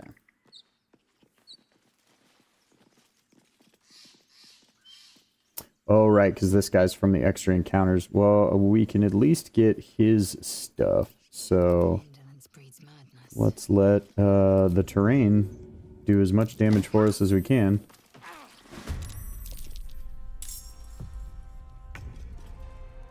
Right, now she's only got a bonus action. We'll just pull her back. Stay focused. Because shove actually costs an action now. Got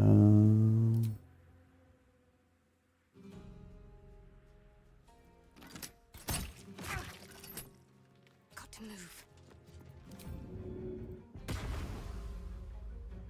I'm ready.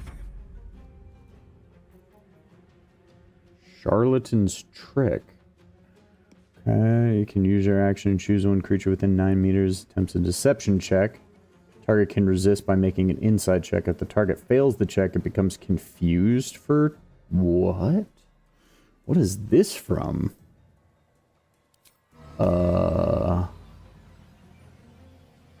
Wait, what? And this is a... Okay, this is an action.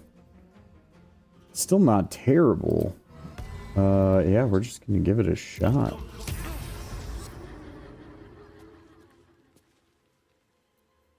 I wonder how often I can use that. Let's go. Never a dull moment.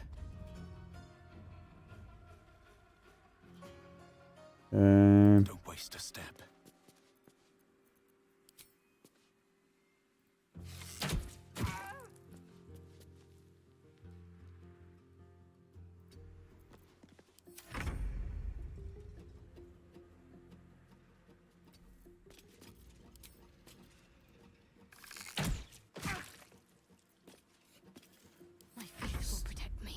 Forever vexed.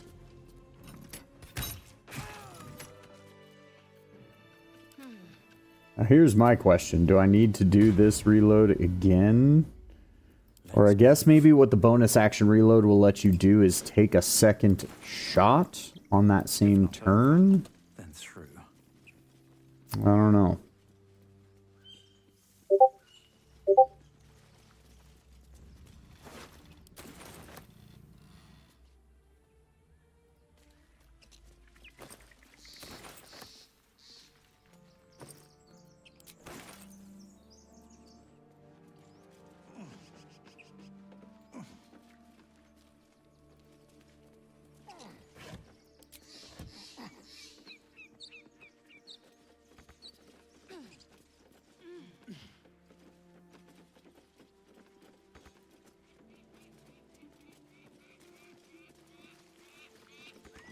Have you give a book?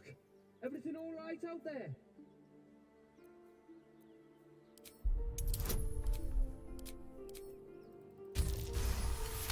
Bluff our way through the door. Oh, I told him it wasn't safe out there. Get inside and I'll... Cheese your way through. You're dead!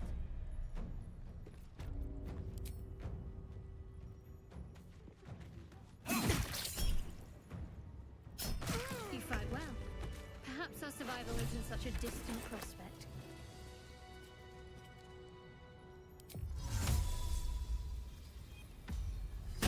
See if we can get our inspiration back. Apparently we can't.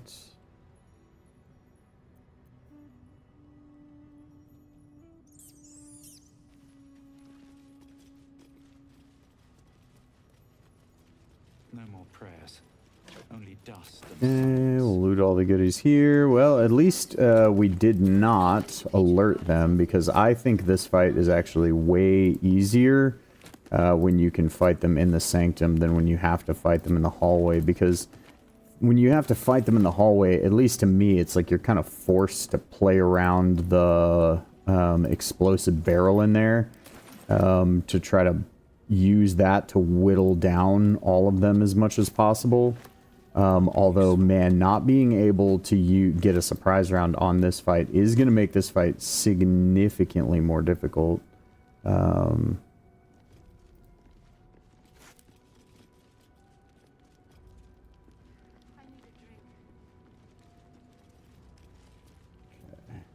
don't need any attention right now.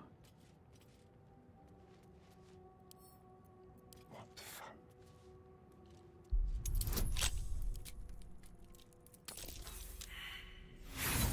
Of course. You've got another set of thieves tools, that's fine. Oh, really? Yeah, because I'm not using guidance, because I'm just trying to not take Shadowheart out of stealth. Thank you. They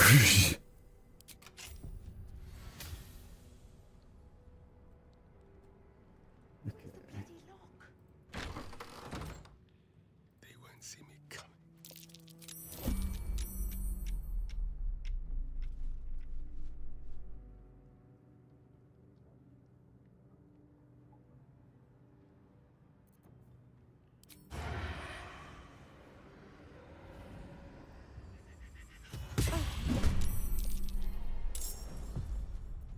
Best thing ahead, or I'm lost. Oh, my hand slipped.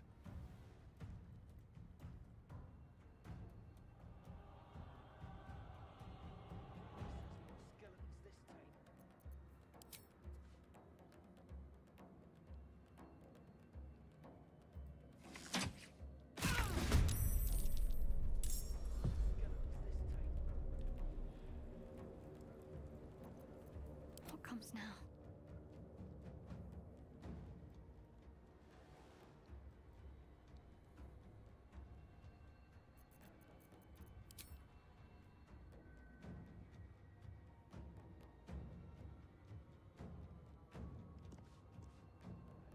Bleed for me.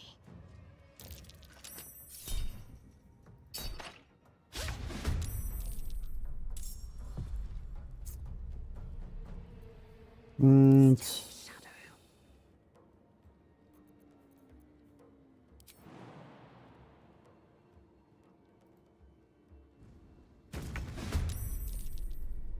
Shall we cut and run?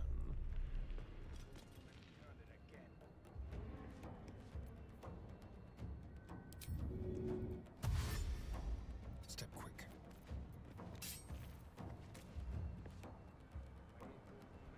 So that'll hopefully prevent her from being able to get away.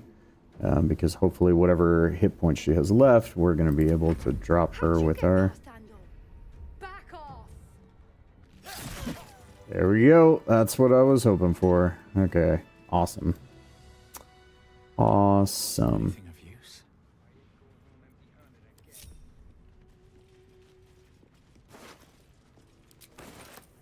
Ah, okay. And, well, sorry, Asterion, but I need armor far more than you do at the moment.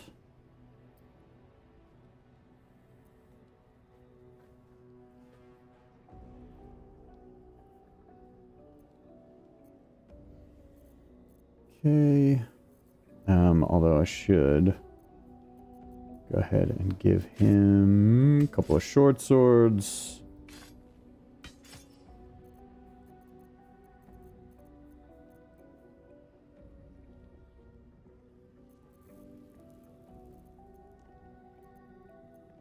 Yep, okay. So... Dream in red. I don't know why I'm going that way. Stuff I want to loot is this way.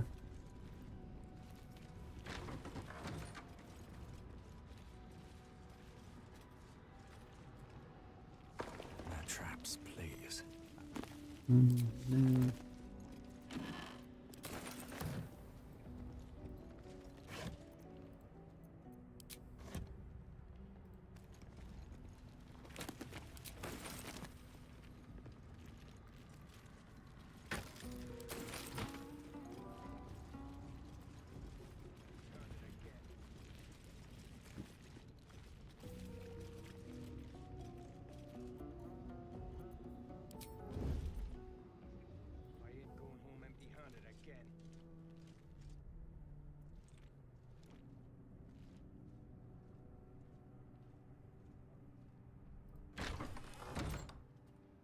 At least there's no skeletons Never this wanted time. the easy path.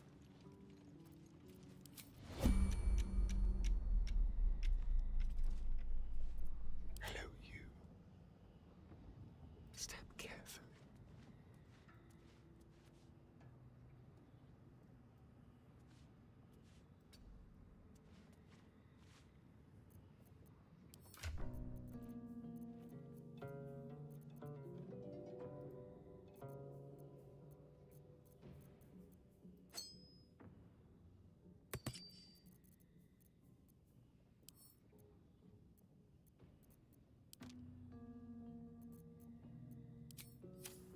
Oh, because I'm in turn-based mode, he equipped the item, so that used my action.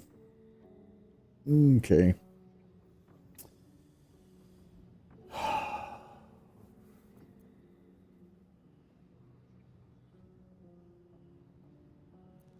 can't waste any more time.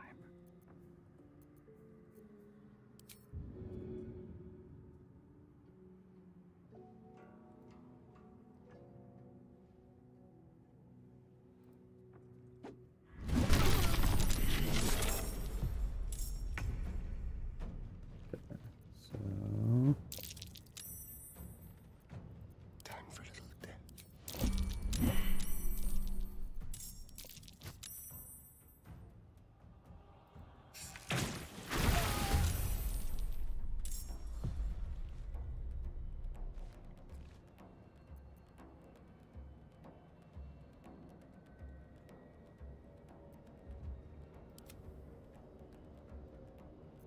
Sometimes the only way out is through.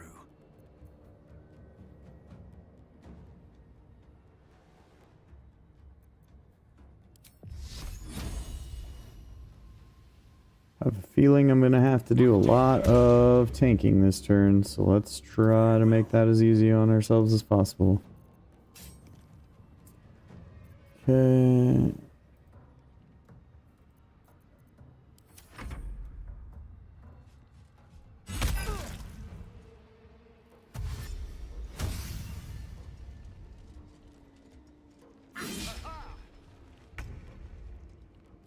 That went about as well as I could have hoped there, that's for sure. Okay, so... On my way.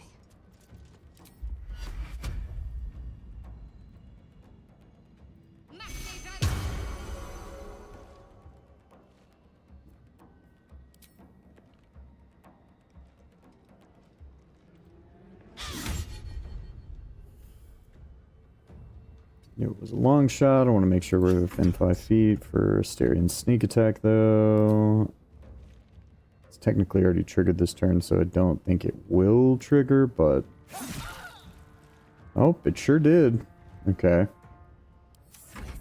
So it doesn't account for the surprise round with your sneak attack triggering.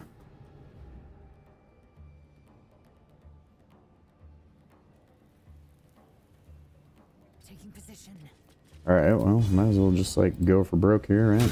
Boom. Okay, dazed. Let's see if we can make you drop your weapon. No, not disarmed.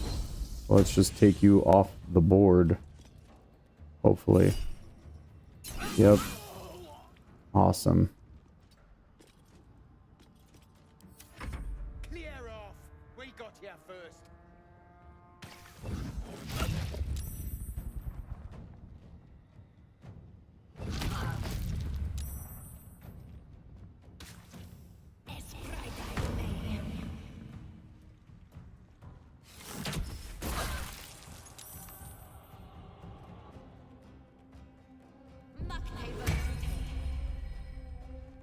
Alright, well, you know, more AC, but that uses your action at least.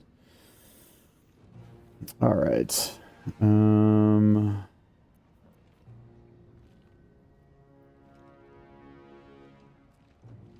I wonder, actually, because all of these spells per... They are, okay. Because all of these spells per the 2020 for rules are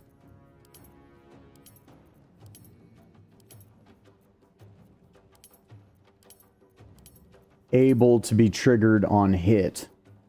And they did actually put that in here. So sweet. I don't have Divine Smite prepared though, so it shouldn't trigger that reaction. It's interesting that it has it there. Because I shouldn't have Divine Smite prepared automatically or free uses of it until my next level up. Okay. I have a feeling I'm going to need the damage from this in this fight. So...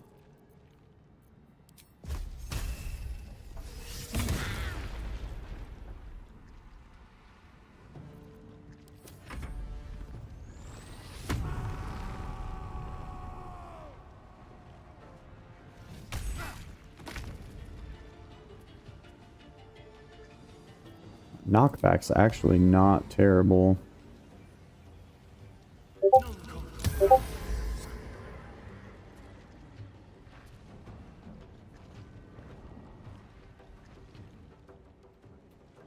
Okay.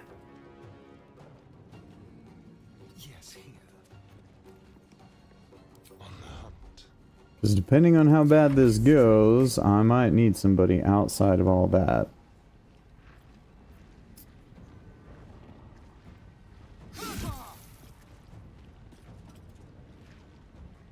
Cool. Yeah, we'll go ahead and pop this.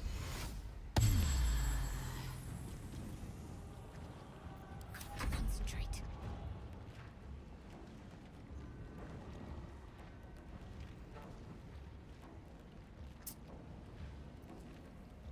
Still holding concentration on Bless, so we're happy about that. The ice is going to potentially make her fall prone. We've at least got a normal hit chance here. Okay.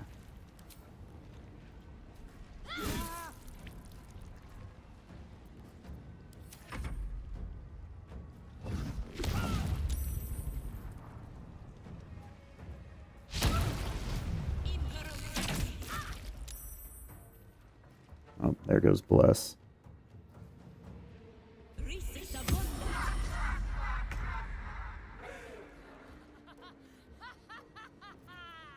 Okay, can I take you out? Yeah, Hideous Laughter is concentration, so you're done. And then...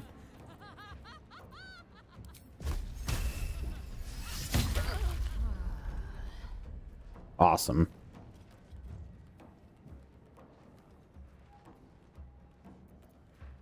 Okay.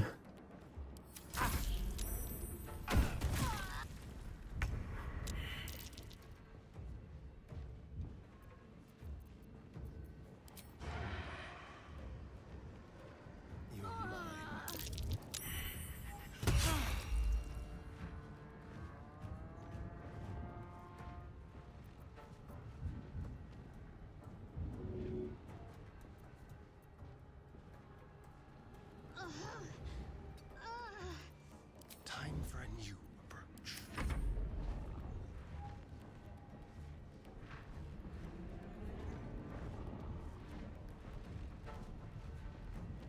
Bleeding and Vex.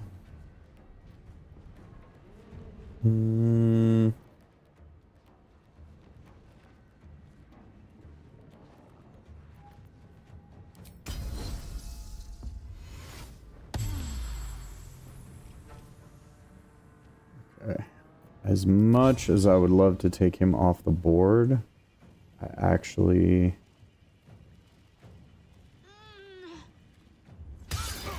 feel like putting myself to where these guys have disadvantage on their ranged attacks while I melee with AzazeL is probably the better play here. Would have really loved for that to have done anything.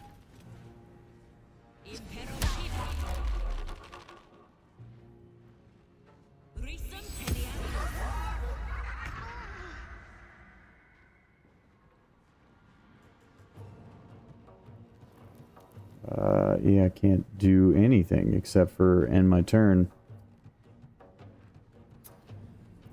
Okay.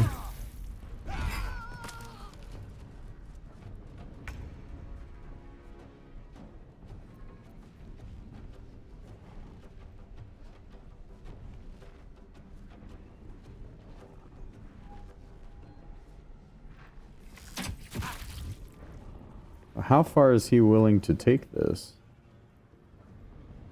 Is my question.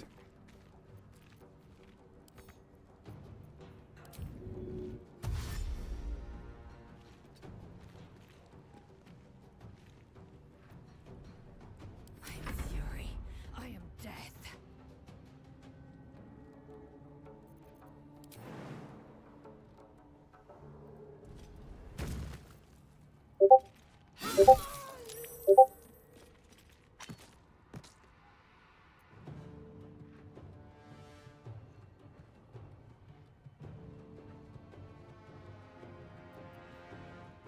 Oh, jumping only uses movement speed now. Okay. I wondered why it was always still available before. Burning, sure.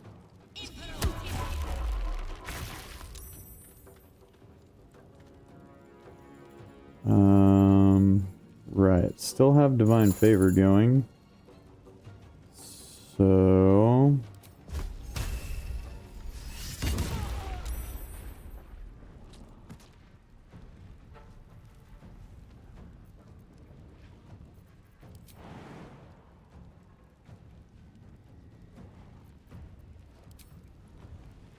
You picked the wrong fight, friend.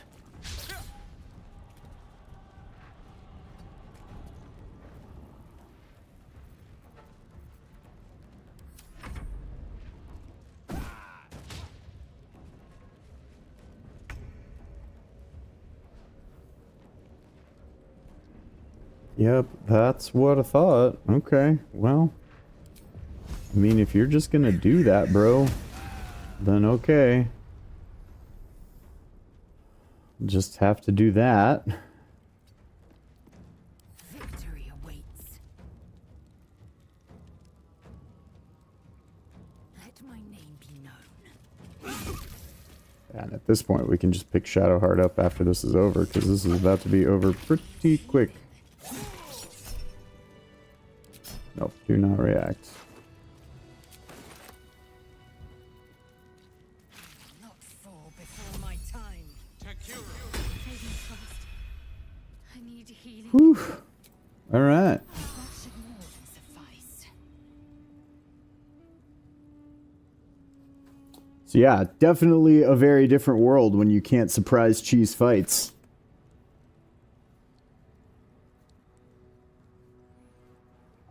I like it though. Feels like I have to like actively think more during a battle. And kind of makes me like a little bit get back to fundamentals, sort of, if you will. Something good here. Like suddenly putting myself next to somebody, putting myself next to an enemy while they are primarily a ranged attacker and that sort of stuff to try to inflict disadvantage and force their movement and that sort of stuff. Like, it becomes a lot more important when you can't just blow through fights because you basically get 2 uncontested rounds to do whatever you want to enemies, you know? Can still use surprise for setup though, so it's like still useful. It's still useful to approach fights tactically.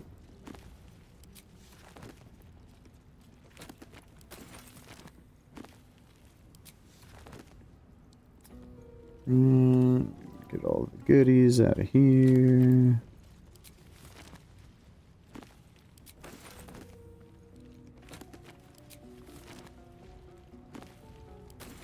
All stuff to sell once we get back to the Grove. Yep, no, I did it. I was, I had questions. I had questions.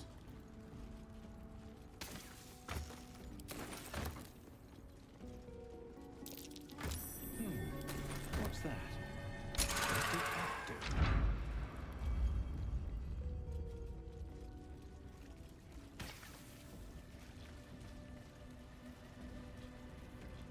Okay. Still Next, I wonder. 2 spell slots left here, 1 spell slot left there. Okay. Nothing hurt. Think we're doing all right then. For right now, I might. This place wasn't built for the living. Yeah.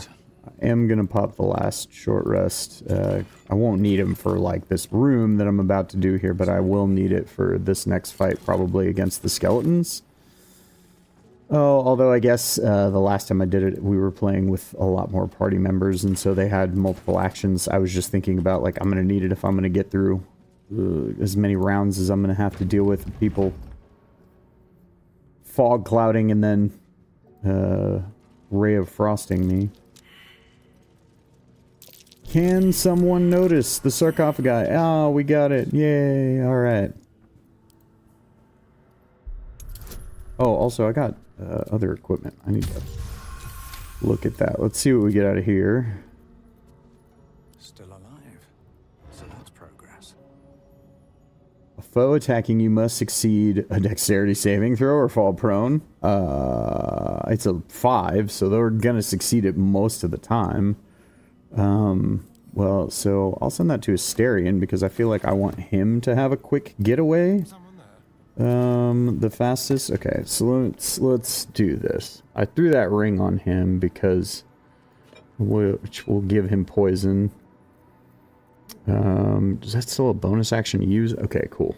So that still works the same. Primal Hunter, I feel like he's still gonna use that more than anybody else will. We'll give him the Bow of Levitation because he's gonna use that more than anybody else will.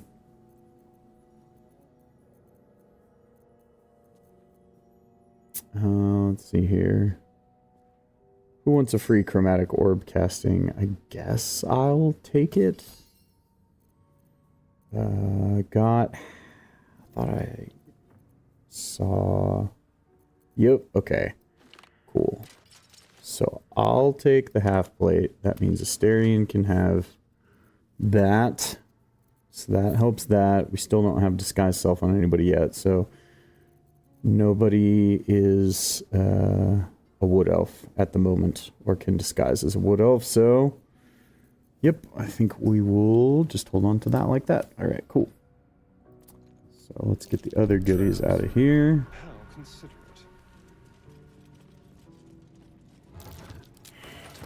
Great sword.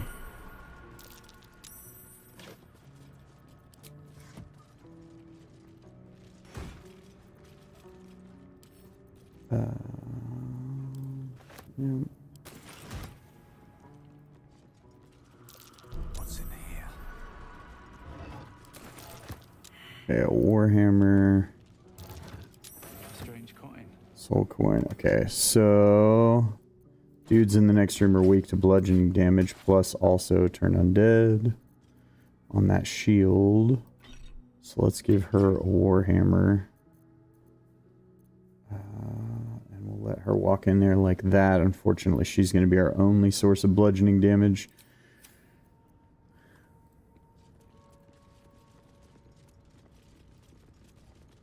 But we've got lots of Radiant. So hopefully that'll be enough to get us through. I'm going to send this. Oh, I can't send it from there. Duh. Where's that arrow? Send that to Asterion. We'll send the Acid Vial to Asterion too.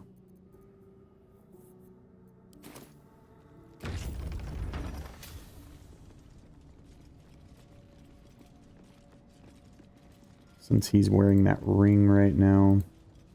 Armed scribes, but no sign of a struggle. I wonder what was so subversive about their words that they commanded protection.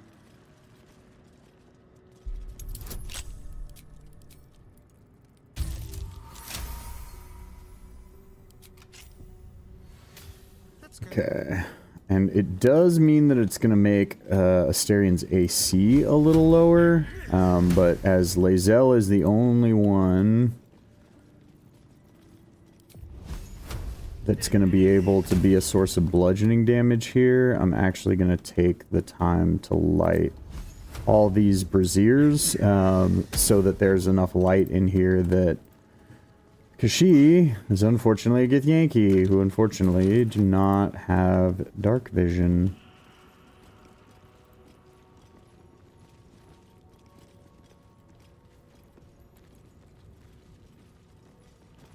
So I'm going to create as much light around the room as I can, which means less places to hide, and like I said, Asterion's AC being a little lower, but for this one fight, I don't think that it's gonna make that big of a difference. What did I not get out of here? Oh, so I unlocked the chest and then walked away. Duh.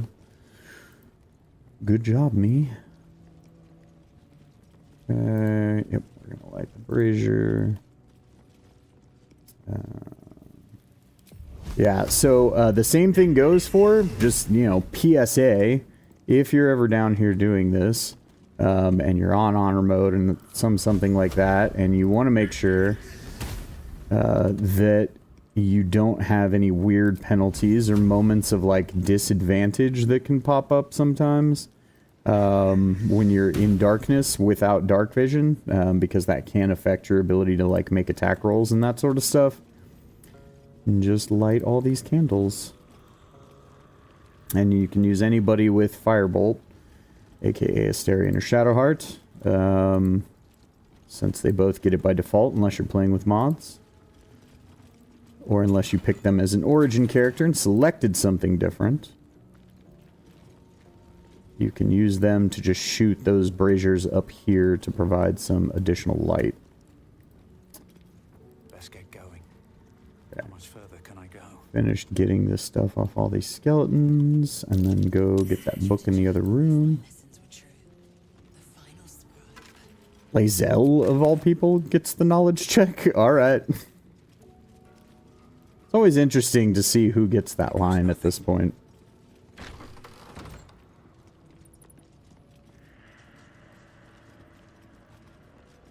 Looks like someone wanted to bury their secret. Interestingly enough, for all the people that are like, you know, Minthara Master Race companion type players, she actually has that same line coded into her dialogue for this act. You can never actually get her here to say that line, but she has the ability to recognize that that is a statue of Jurgle. And adds a little more credence to the fact that at one point in time, she was planned to be an origin character. Which I actually think would have been really cool. I understand why they couldn't do it, but you could have made, like... Think if she was an origin character and you started from the goblin camp, right? What was once script is now an obliterated... Like, how different the game could possibly be. Names, a list. But of what? Or how it could feel from that, like, being examined from that angle. I think that would be pretty cool, actually. Oh yeah, I never changed my eye color either. I do actually like the eye color for this. I don't know why I'm worrying about lighting all the candles in here. The fight is not going to extend into this room. Nope. Thought I clicked lockpick, but I guess not.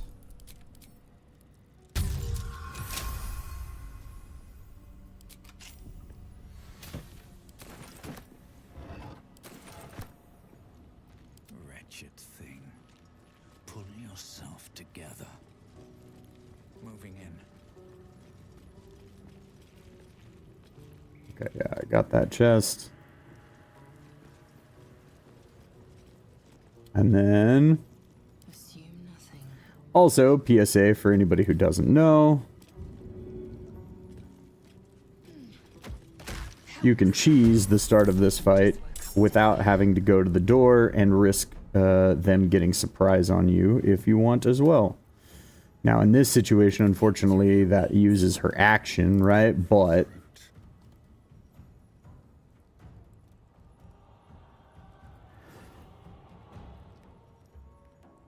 Alright. Yeah.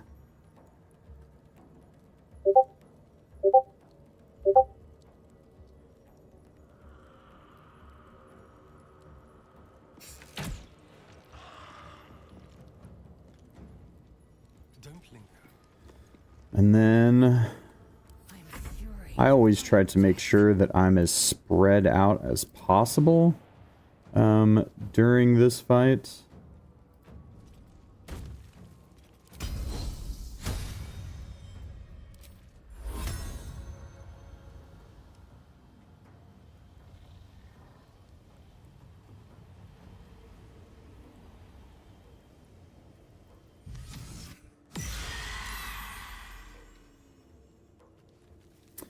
So that way the enemies have to use their like fog cloud more. Or silence more, depending on what difficulty you're playing on. If this is your first time attempting a Baldur's Gate run, or this may be your first time attempting an honor mode run.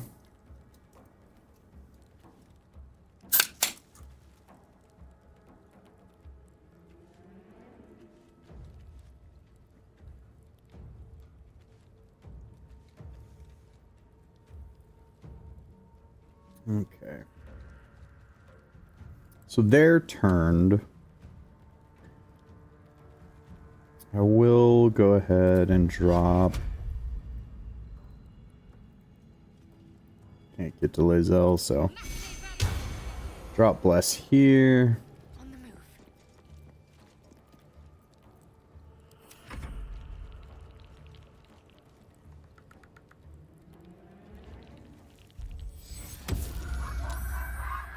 Oh, Tasha's Hideous Laughter. Okay.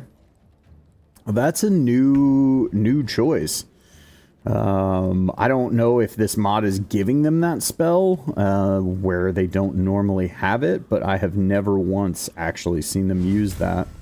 Alright, so we're gonna hit ourselves with Divine Sense, so that we can just go ahead and have advantage on all of our attacks in this fight.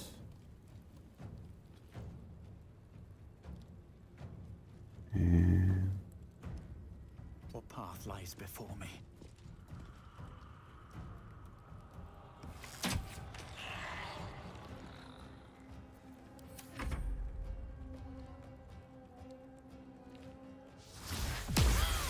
oh wow, Ray of Sickness too.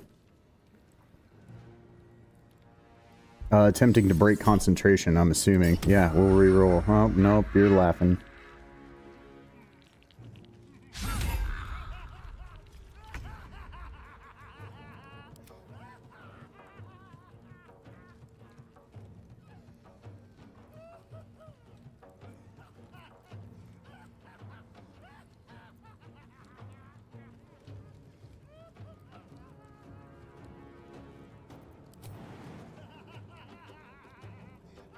Yeah, that's what I thought. It's not just gonna let us jump up.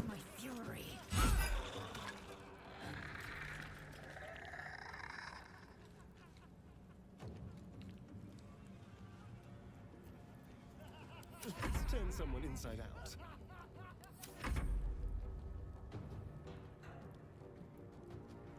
Man. Hideous Laughter potentially actually makes this a much deadlier fight.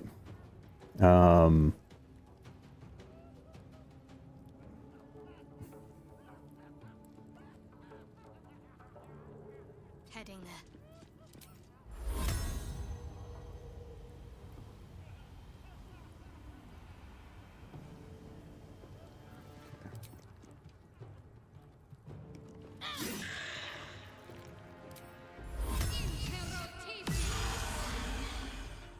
Yeah, and we'll just let him be stuck running. Same thing. The casters are the much more important ones to turn, honestly. Oh my goodness. Okay. Well then. Light on my feet. Let's use...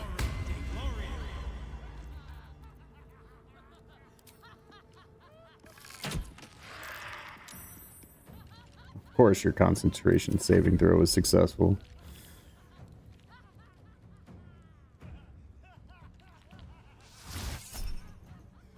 Yep. Not today.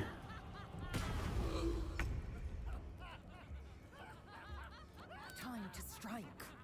God, they're both just useless. Alright.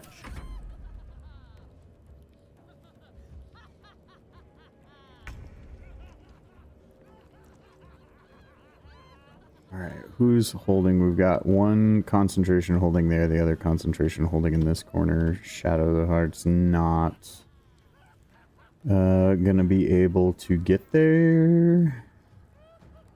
Have to keep going. Sacred Flame is not going to be able to reach, so let's just dash.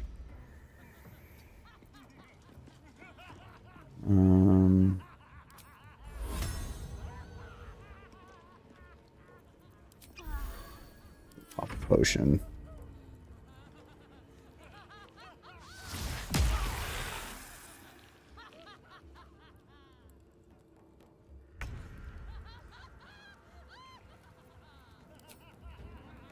Okay, I'm pretty sure I can use this to take you out. Let's see how much damage I can deal to you. Can I kill your concentration or just kill you? No, of course not. Of course I can't. You're the one concentrating on it on AzazeL, which is the more important one at the moment. Cool.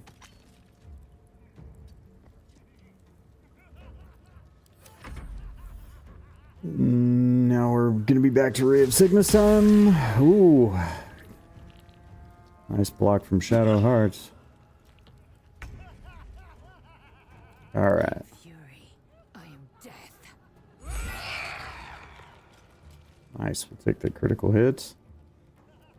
We don't need the second wind yet. Yeah, unfortunately, Asterian's still stuck at the moment. Hopefully Shadowheart can remedy that. Okay.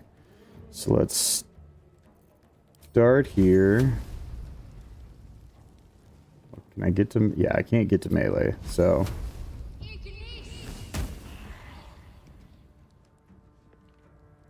Boom. Alright. Happy about that.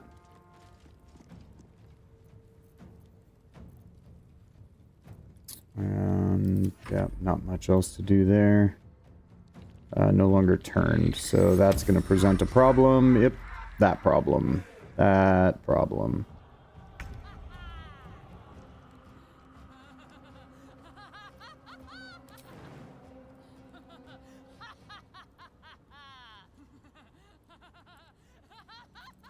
Alright, is there any way to get an angle on this guy? Yes, okay, I can get an angle on him from there.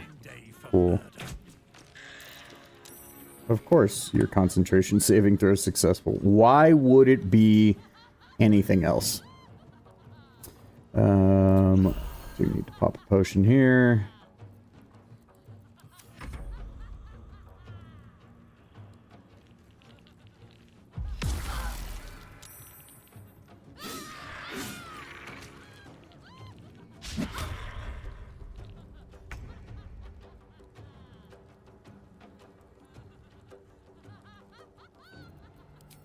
Alright, is there a way for... Okay, so he can get another shot in on there. Awesome. We love that. And then we've got an offhand attack. Can I get to you? No, I can't. Well... Might as well use this opportunity to reposition because this... Yep, guy is no longer turned. So you're gonna be the new problem.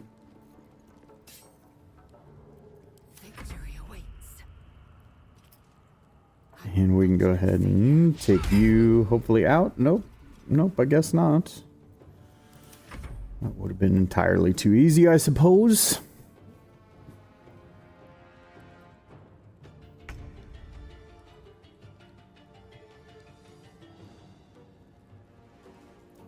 Okay. What was my 50% hit chance? What does this have? It's actually a better hit chance, so even if I'm going to take the offhand attack, okay, this is probably going to miss too. It's not like it mattered. Oh, critical hit, but you take reduced damage, so... yeah, yo.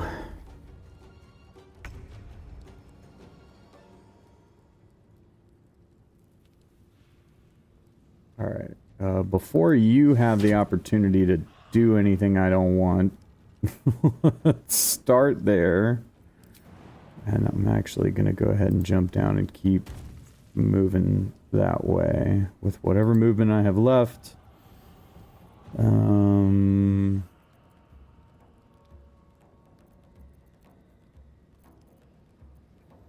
Yeah, not a good use for the bonus action at the moment. Yeah, you thought, buddy.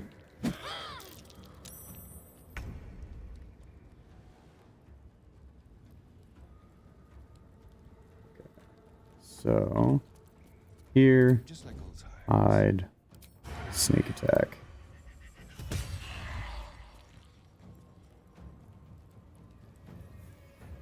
was hoping for better than that, but we do what we can with what we've got. I am fury. I am death. Alright, you are out of the game. We like that.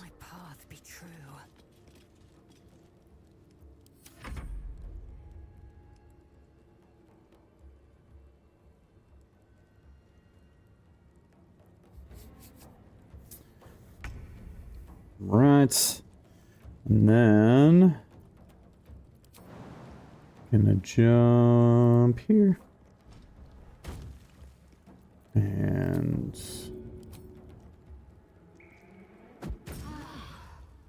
give ourselves a little healing. Nothing much to do on the bonus action. All right. So let's start with the offhand attack, which should be able to drop the finisher. Cool, it does.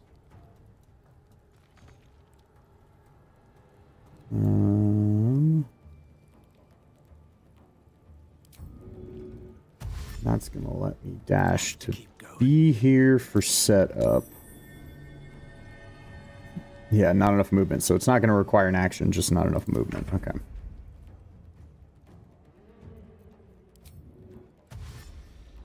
With finesse. I am fury. I am Yeah, and yeah, I really want AzazeL over here. on the move.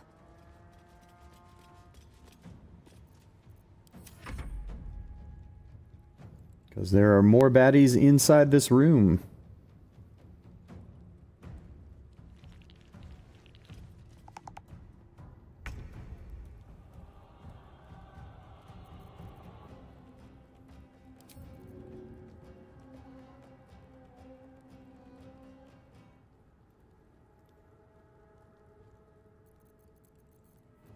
Yeah, I mean, might as well get you to the vicinity.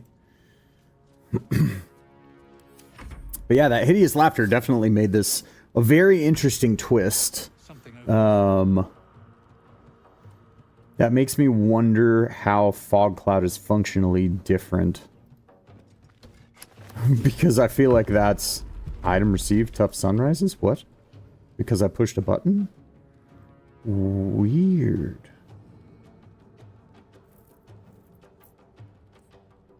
Huh. Well, I'm in the middle of a fight now, so it doesn't do a ton for me. Okay, can I get to caster? No, but...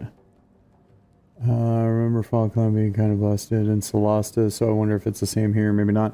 Well, it makes me think that somehow it... Because if it's tactically either the mod is changing what spells these guys have access to, and Tasha's Hideous Laughter is now better, and so they're utilizing Tasha's Hideous Laughter, like the AI, right? Or Fog Cloud is now worse, potentially.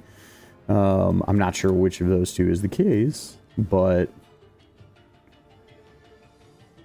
Alright, so...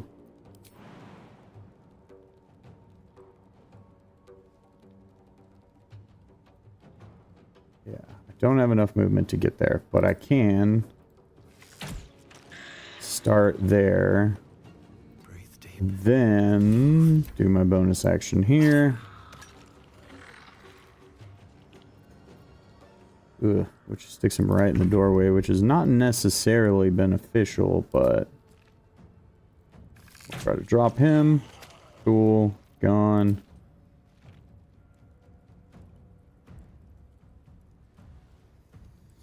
That's gonna block off the doorway and keep AzazeL from getting in there, so I think the best thing that I can do is just have him do this, so that at least he can have advantage on his next attack.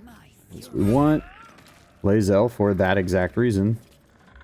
Topple! Oh, right, because it's got the topple mastery, or push mastery, the Warhammer. Neat. Neat. I like it. That's fun. Alright, that's, I assume, a better hit chance than sword? Yep.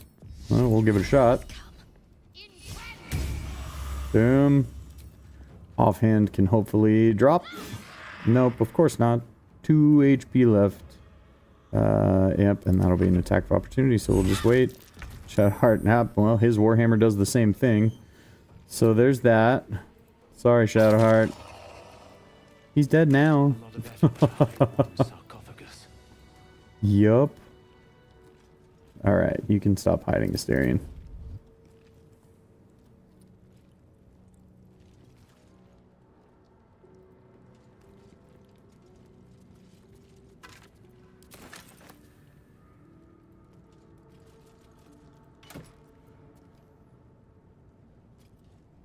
Searing Smite on a ring.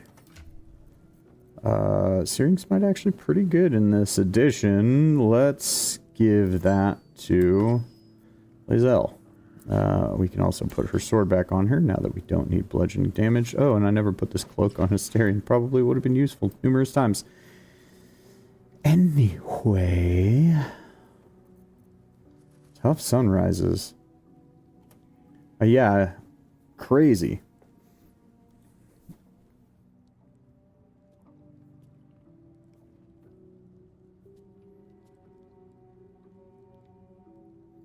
Additional radiant damage equal to your proficiency bonus. Light erupts around you.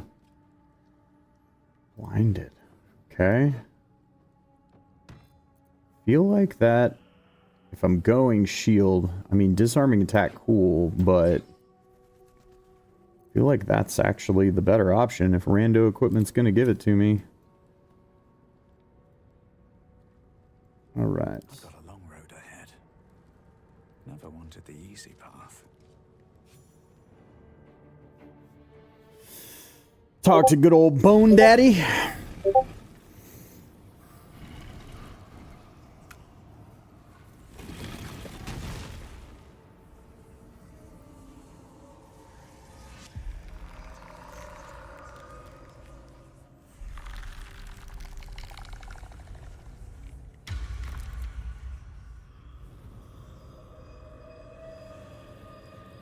Right, yep, Bone Daddy. So he has spoken, and so thou standest before me. What now? I have a... Wilt thou answer? So I ask again. Alright, then we get some goodies here. A creature frightened by a foe instantly spreads its fear to allies within 5 meters. If they fail a saving throw. See, some of these... This is a little bit... does that mean when I frighten somebody that this happens? Or what if I'm frightened? Will this happen if I'm frightened? Restore an additional hit points every 2 hit points every time you heal. Okay. Cacophony is actually just not a bad weapon and would immediately actually be a better in-slot option for AzazeL and would also give her Thunderous Might. Okay, while you are bleeding or someone within 3 meters is bleeding, your magic missile will fire 1 additional projectiles. Royal Fools, when you dash or similar actions, all foes within 5 meters receive radiating orbs for 2 turns. Fool's Revenge, when you take damage, the attacker receives 2 radiating orbs. Wow. Wow. Wow. This is actually a tough choice. I feel like it's between Cacophony.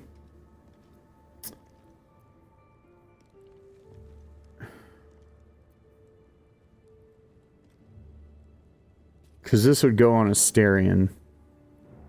It is anti-synergistic with the armor that he's wearing right now, but, I mean, I'm about to change what he's doing anyway. It'll be anti-synergistic with what I had planned for him also. So that's probably the better reason why I shouldn't do it.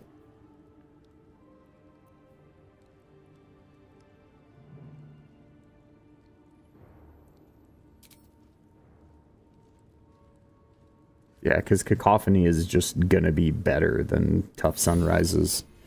And Tough Sunrises can be broken down to potentially get other random items. So... Cacophony. You know, sometimes you're just whacking people with a quarterstaff, and that's just life, you know? Where am I? We don't make these rules. It's just kind of the way that it be. Alright, what do you have?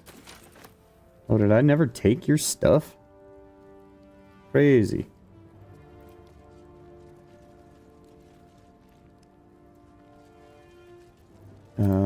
Yeah, so we did those. I think I am just going to have Shadowheart pop a couple potions. The game clearly still gives you, I mean, even in the base game, like, you know. Alright, what now? Even before, you know, I figured out how to surprise cheese every fight and everything like that. I never really ran into times where I was out of potions or not able to hold on to enough, so... Alright, I'm gonna have to do some weird running around real quick because I need to go get a shovel so that I can dig up these spots here, and then we will go and enter the grove.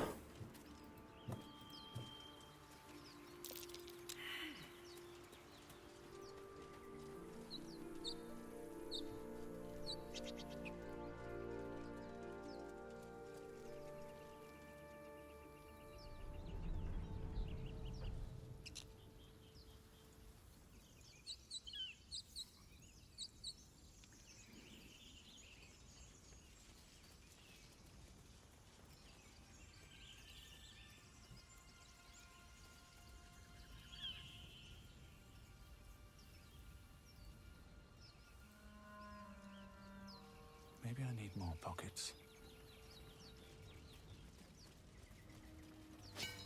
I hear shouting up ahead. We should check it out, but be careful.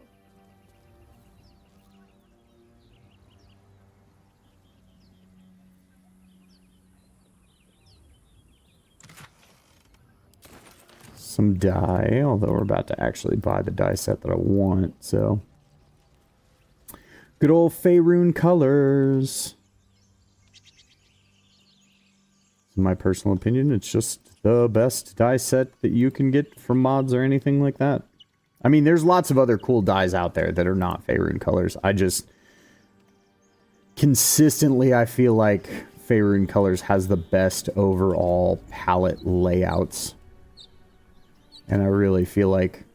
I mean, don't get me wrong, there's a few misses in there, but... For the most part, I really love the palettes that they create.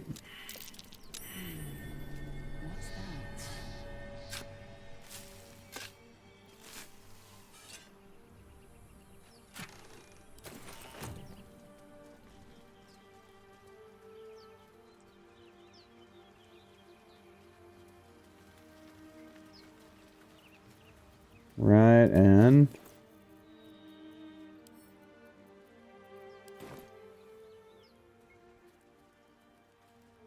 and I am still using the carry weight adjusting mod, like I've said before in other playthroughs. I've played this game for 1,500 hours. I'm done playing inventory juggling. I'm sorry, I just cannot be bothered. I can't. I can't. And again, it doesn't really... Call it a cheat if you want to call it a cheat, and that's fine. Like, you know, I will own that that's what I'm doing, but all it does is stop me from having to, like, artificially have to go back to towns to sell and things like that. It doesn't really create any truly interesting decision-making. It just makes me spend a bunch of time in menus, like, fumbling around who's gonna carry what, so... I don't mess with it. I don't know why, to this day, I still stealth up this hill. I did it on my first playthrough, even though I, like, learned immediately that this was not going to actually, like, hide any of my party members. But for some reason, I just, to this day, still stealth up this hill.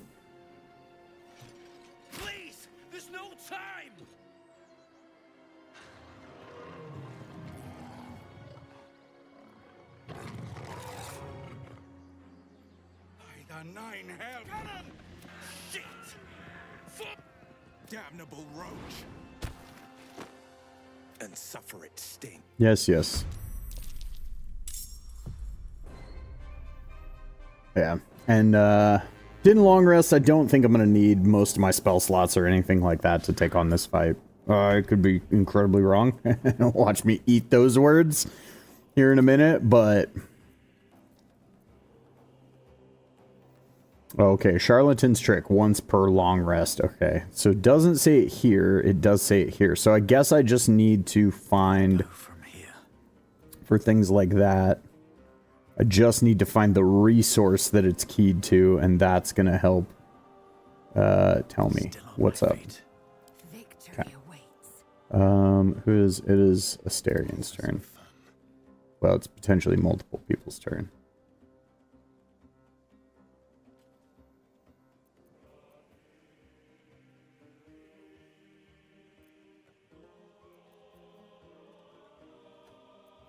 We'll do it my way. A better position.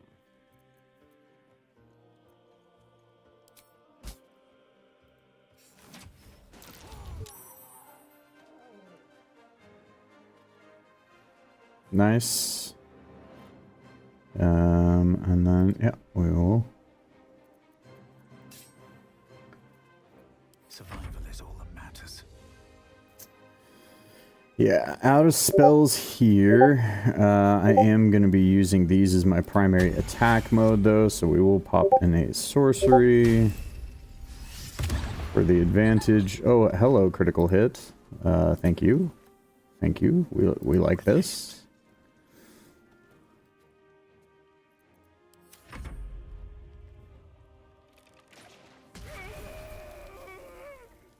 Sickle and sword.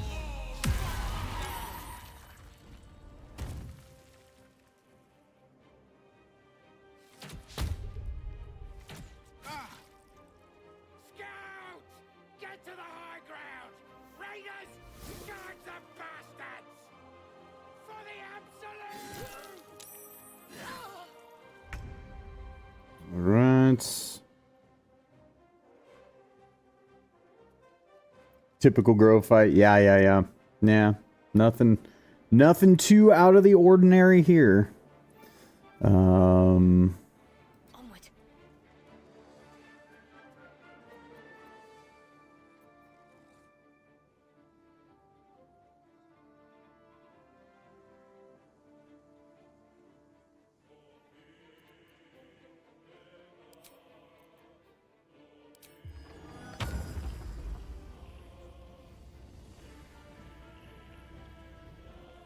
What's better here? Yeah.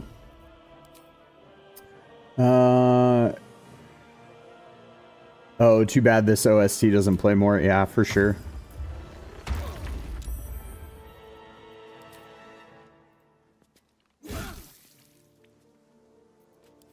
Yeah, it is a good one. You are not wrong.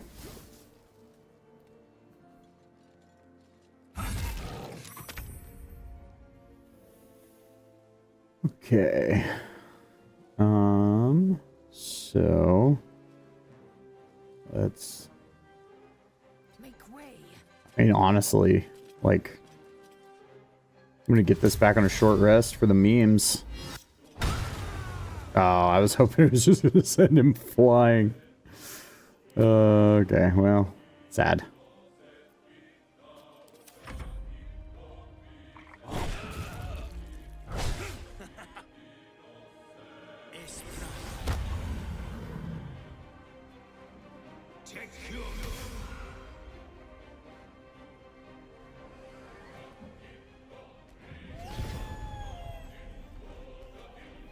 Yeah, I'm trying to remember. I'm actually trying to remember now what Act 3 fight uses this.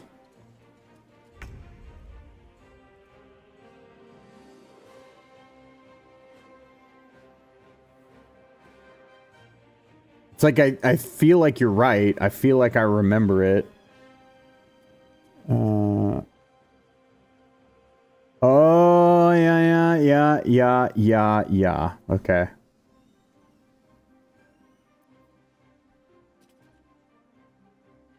Leave no trace.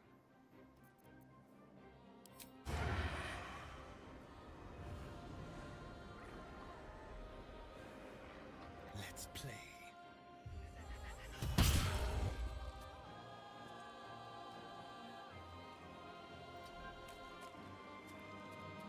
Time to push my luck again. Okay. Not enough movement. Can I jump over there? No, because I just don't have enough movement for that either. Because I gotta climb down off all this stuff.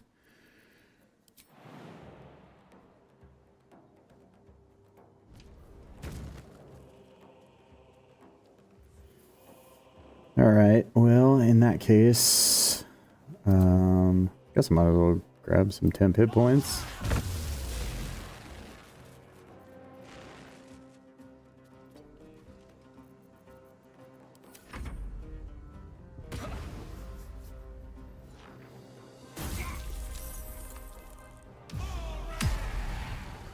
Did you really just Arms of Hadar? Literally no one will? Dude. Of all the bad, like, AIs in games, I feel like Will's during this fight is, the worst. Like, maybe the worst ever that I've ever seen. Like, he takes the most suboptimal action that you can possibly do to begin with already. Like, Arms of Hadaring enemies that he doesn't really need to Arms of Hadar. Could be dealing way more damage by just attacking things. But no, he uses Arms of Hadar. And there he uses Arms of Hadar on literally no one. Like, just AI just lighting spell slots on fire. Maybe the AI has played enough hours of this game that it's looking for a greater challenge too. And so it's like, you know, Will should have to do this fight without any spell slots.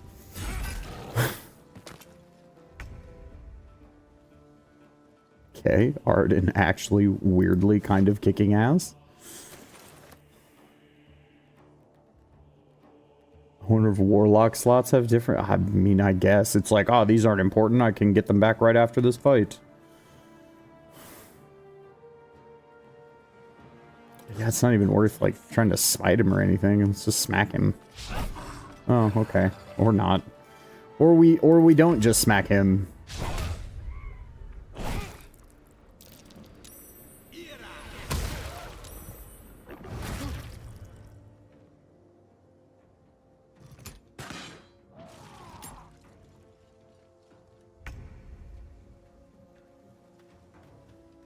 Okay, well, not within line of sight of anybody, at least as the game perceives, so, bye.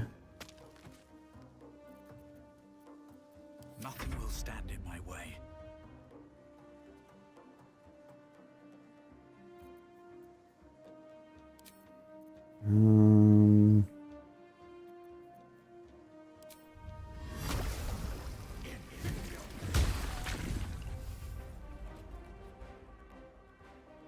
These boots have seen everything.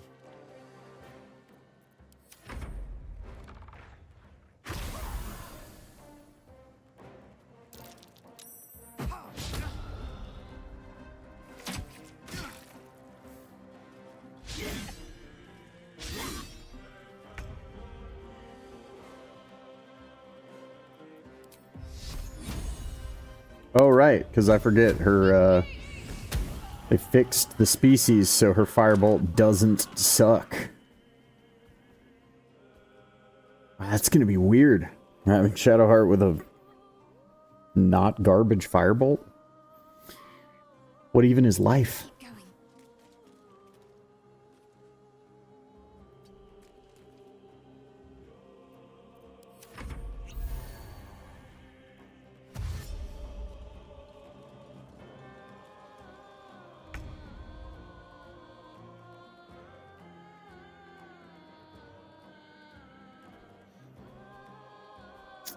Okay.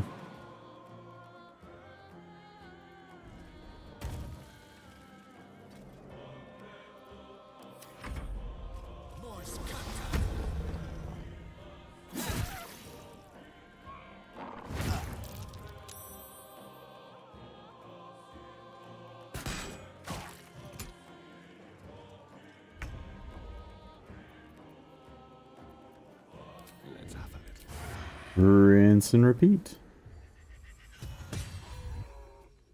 Well, there's Shadowheart's level up. Hopefully Zagug will give the rest of us one. Yeah, we can finally make it to melee range now, so...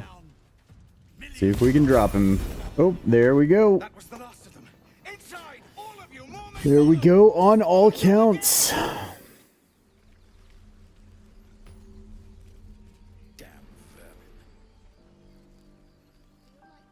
With haste. Alright. So, let's get all the goodies. Ooh, what are these? When you heal with a spell, you gain +3 AC until the start of your turn. Well, I guess that's immediately going to Shadowheart. Alright.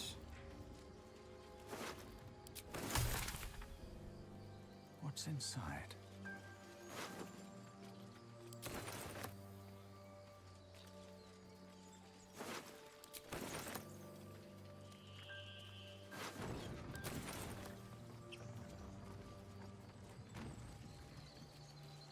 Not the not the pyro hat. That's I mean, it's so crazy to me that we got the pyro quickness hat right off grip in that other game. I mean, I guess we're at the level that we're at.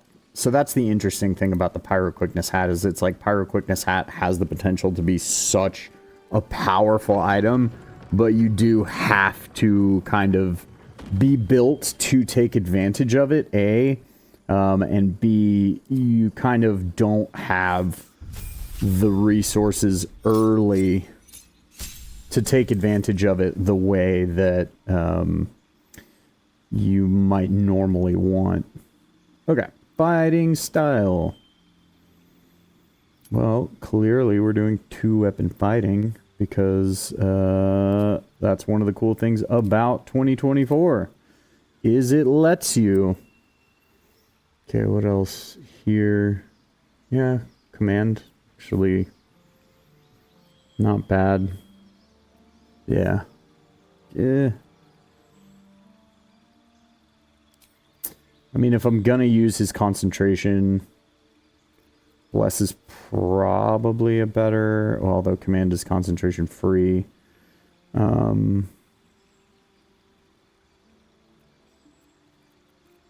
Yeah, I mean, we'll see.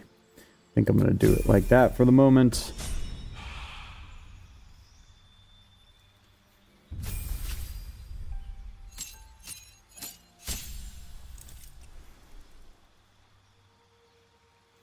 Oh, right. Okay.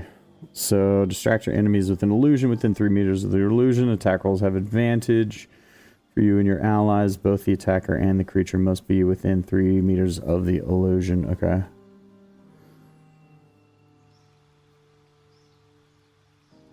Yeah, grants another, but no longer requires advantage. So this is actually pretty good now. Or no longer requires concentration. Oh, and disguise self. So Shadowheart could become a wood elf. I don't know that I'm gonna keep her as that. Although Trickery Cleric is so much better in 2024. Oh my goodness. Yeah, randomized equipment giveth and randomized equipment taketh away. You are not wrong. Arcane Trickster. Yeah, that was an interesting cantrip that I didn't notice before. Is it in here? And I just didn't see it. It's got the same... Ah! Aha!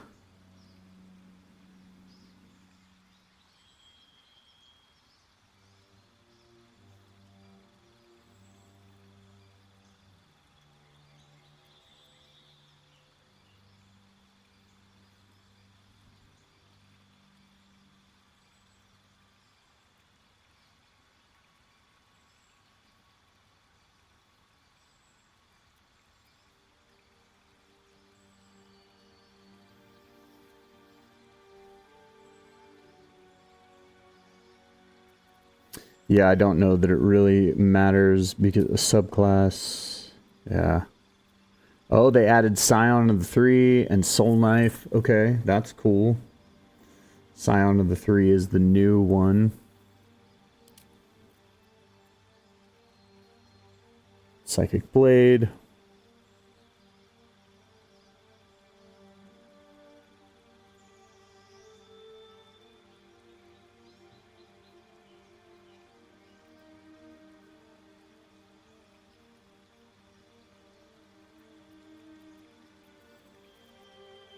Yeah, we'll pick that for now because again, I don't think that I'm keeping him as that, so that's fine.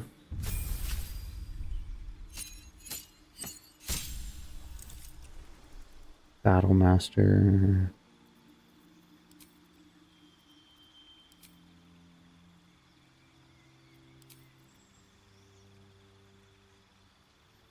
What's the Scion of the 3 gimmick? If memory serves, it's like if an ally hits a creature that you're next to, then you can like use your reaction to gank them also or something along those lines. I would have to pull that up, actually. Let's see. D&D Beyond.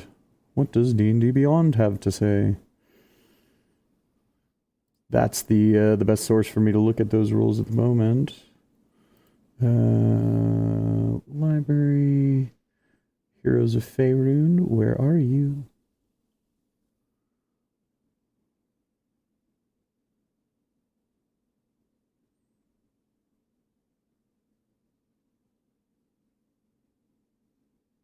Here we go. Forgotten Realms, Heroes of Faerun. And then, yeah, Scion of the 3. Because I remember it's something like that. It was because lots of people were making a joke that it's the kill steal class.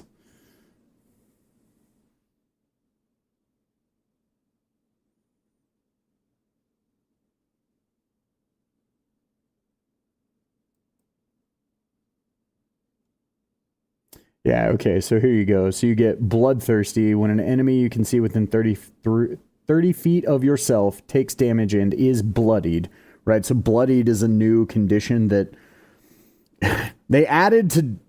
Okay, they re-added.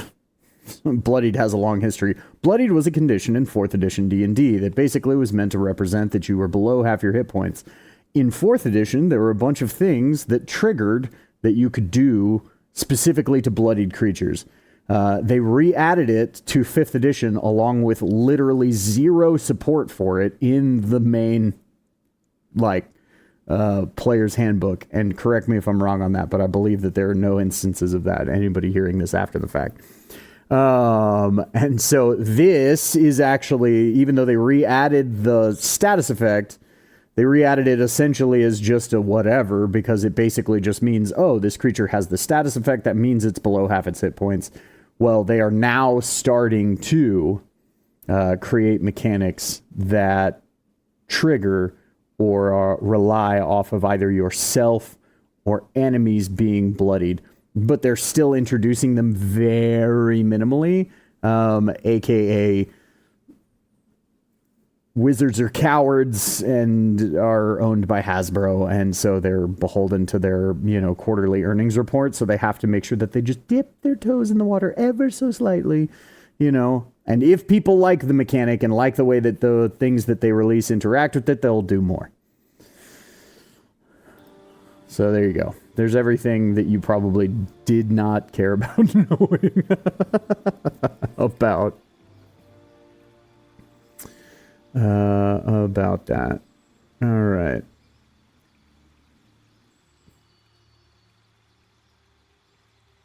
Bloodthirsty Astarian sounds cool. Yeah, for sure. Yeah, so then, like I said, you use your reaction, you teleport to an unoccupied space next to the creature, and then you can make a melee attack.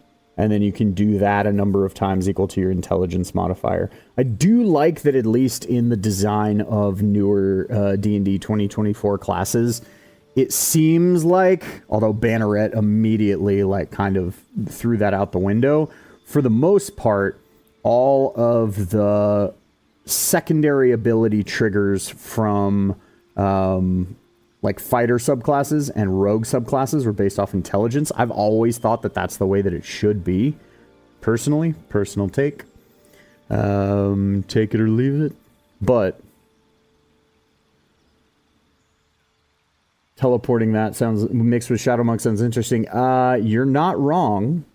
And that's not far off from necessarily what I'm going to do. I initially had thought to blend it with Thief. But blending it with Scion of the 3 might actually be cooler. might actually be cooler. Will probably be cooler. Let's see here. Yeah, well, I don't know why I'm agonizing over this. We'll make you an Eldritch Knight. You can have this, and for your spells you can have this, and that. Okay, cool. We're done. I don't need to keep thinking about it, and I'm gonna end up respecking everyone before long anyway. I don't know why I'm sitting here wasting time in a level up menu.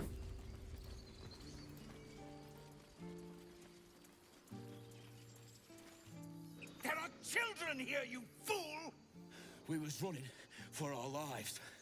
You let them. Yeah, no, absolutely. Absolutely. Well, and in general, there's a lot more focus on like movement-based classes. So I want to look at this mod's description a little more heavily and see what Bard subclasses it includes. If it has already implemented the Moon Bard, I may be changing up what I had originally planned to do with this character, not dramatically, but the new Lunar Bard is, its movement shenanigans are pretty epic, pretty dope. Not gonna lie, they're pretty awesome. Okay.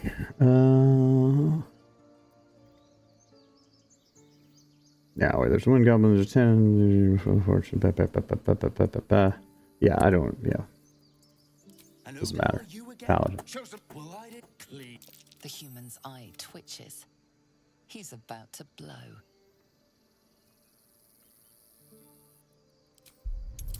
Yeah, I'm pretty sure smacking Aridin here actually jacks with my Paladin Oath. At least we agree on that.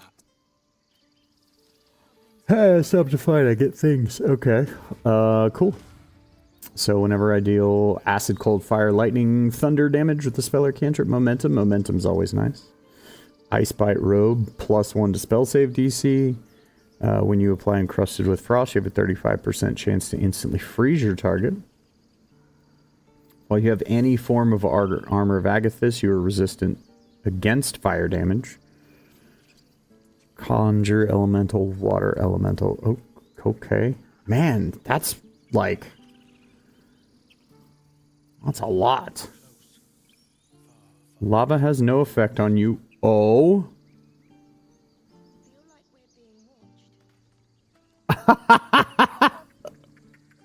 I feel like this is like AKA the Cloak of Cheese, the Grimforge.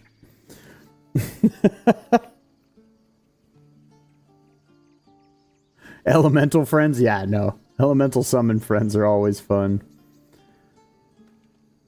This is useless until the Grimforge. And it's pretty much useless after.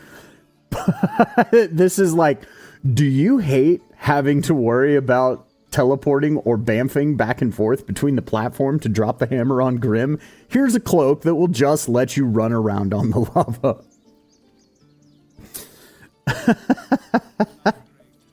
That's funny.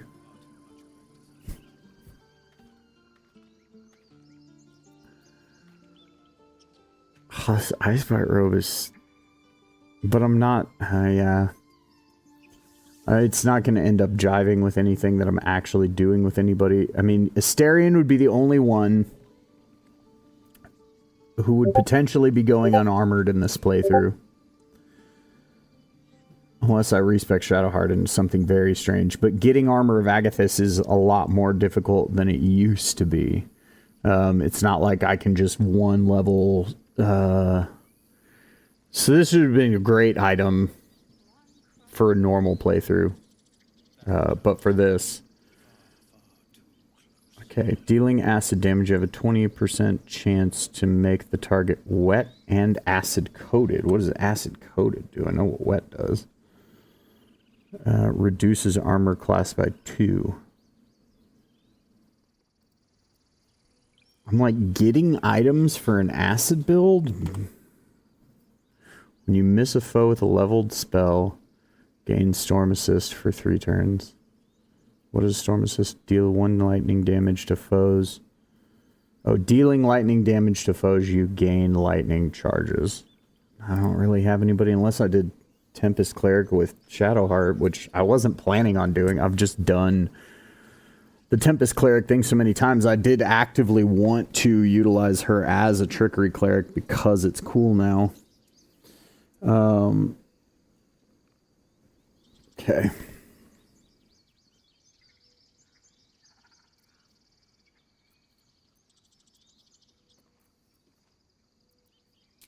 Yeah, I mean, I feel like the momentum is the most default useful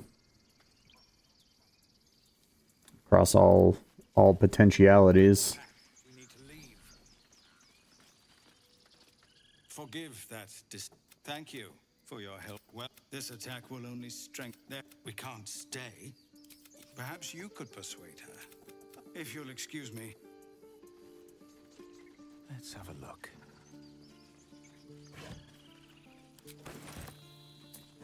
Alright, guys, so you see here we are at 3 o'clock, which does mean that it is pretty much time for me to go ahead and wrap this up. So I will off screen. Not gonna lie, this is actually, I don't want to say the most fun that I've had with the playthrough, but this is the most challenge I feel like I've had off of a playthrough since, like, some of my first couple honor mode runs when I was getting used to that. So I am really enjoying this, and I am enjoying having to, like, think more critically about the game again and that sort of thing. So I'm excited to come back to this. So this, do you think is going to be a Sunday Funday mainstay for the channel, at least for the time being. So, but it is rapidly approaching the time that I must get myself ready for my day job, air quotes, or my my other job. So I appreciate everybody for watching. If you are, as of today, actually, we just reached our subscriber goal, or our follower goal. And we are now up to 25 followers. So the only other factor that is going to come into play is getting my average viewership for the stream up to an average of 3 across, I think it's like 3 streams. But yeah, and then we will have met the goals for becoming an affiliate on Twitch. So super excited there. Thank you guys so much. The fact that I have, so this is, believe it or not, this is the last day of week 6 of this channel.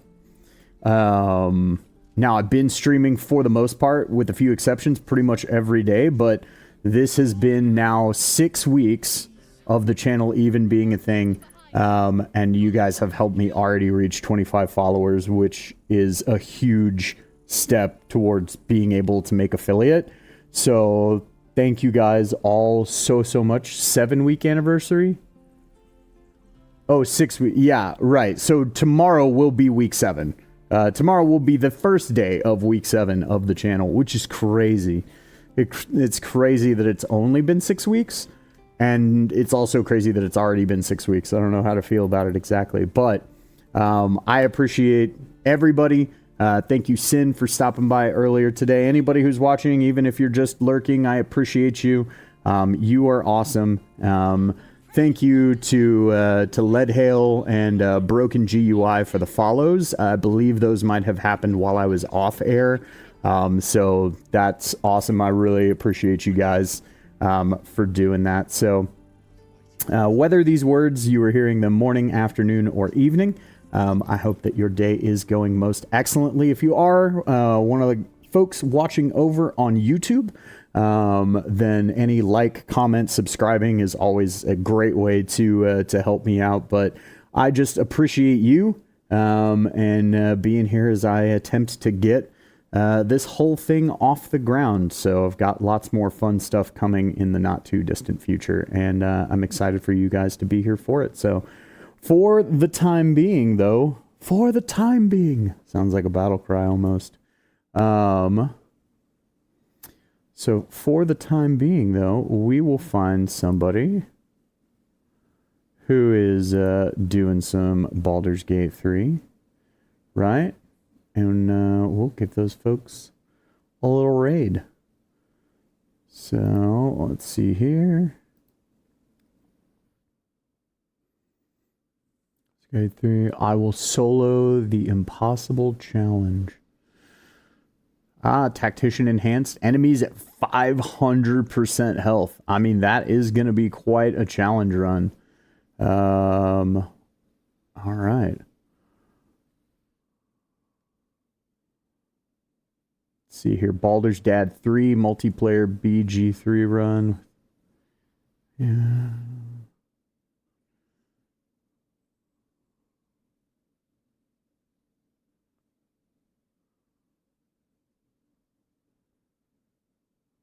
All right, well, yeah, you know, I'm all about supporting the other, like, smaller channels out there, and just at least based on current viewership, it looks like this is going to be our best bet, so we'll go ahead and give Machiavellian Raccoon a raid.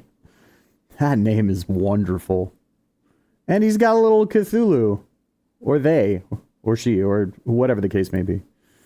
All right, and away we go.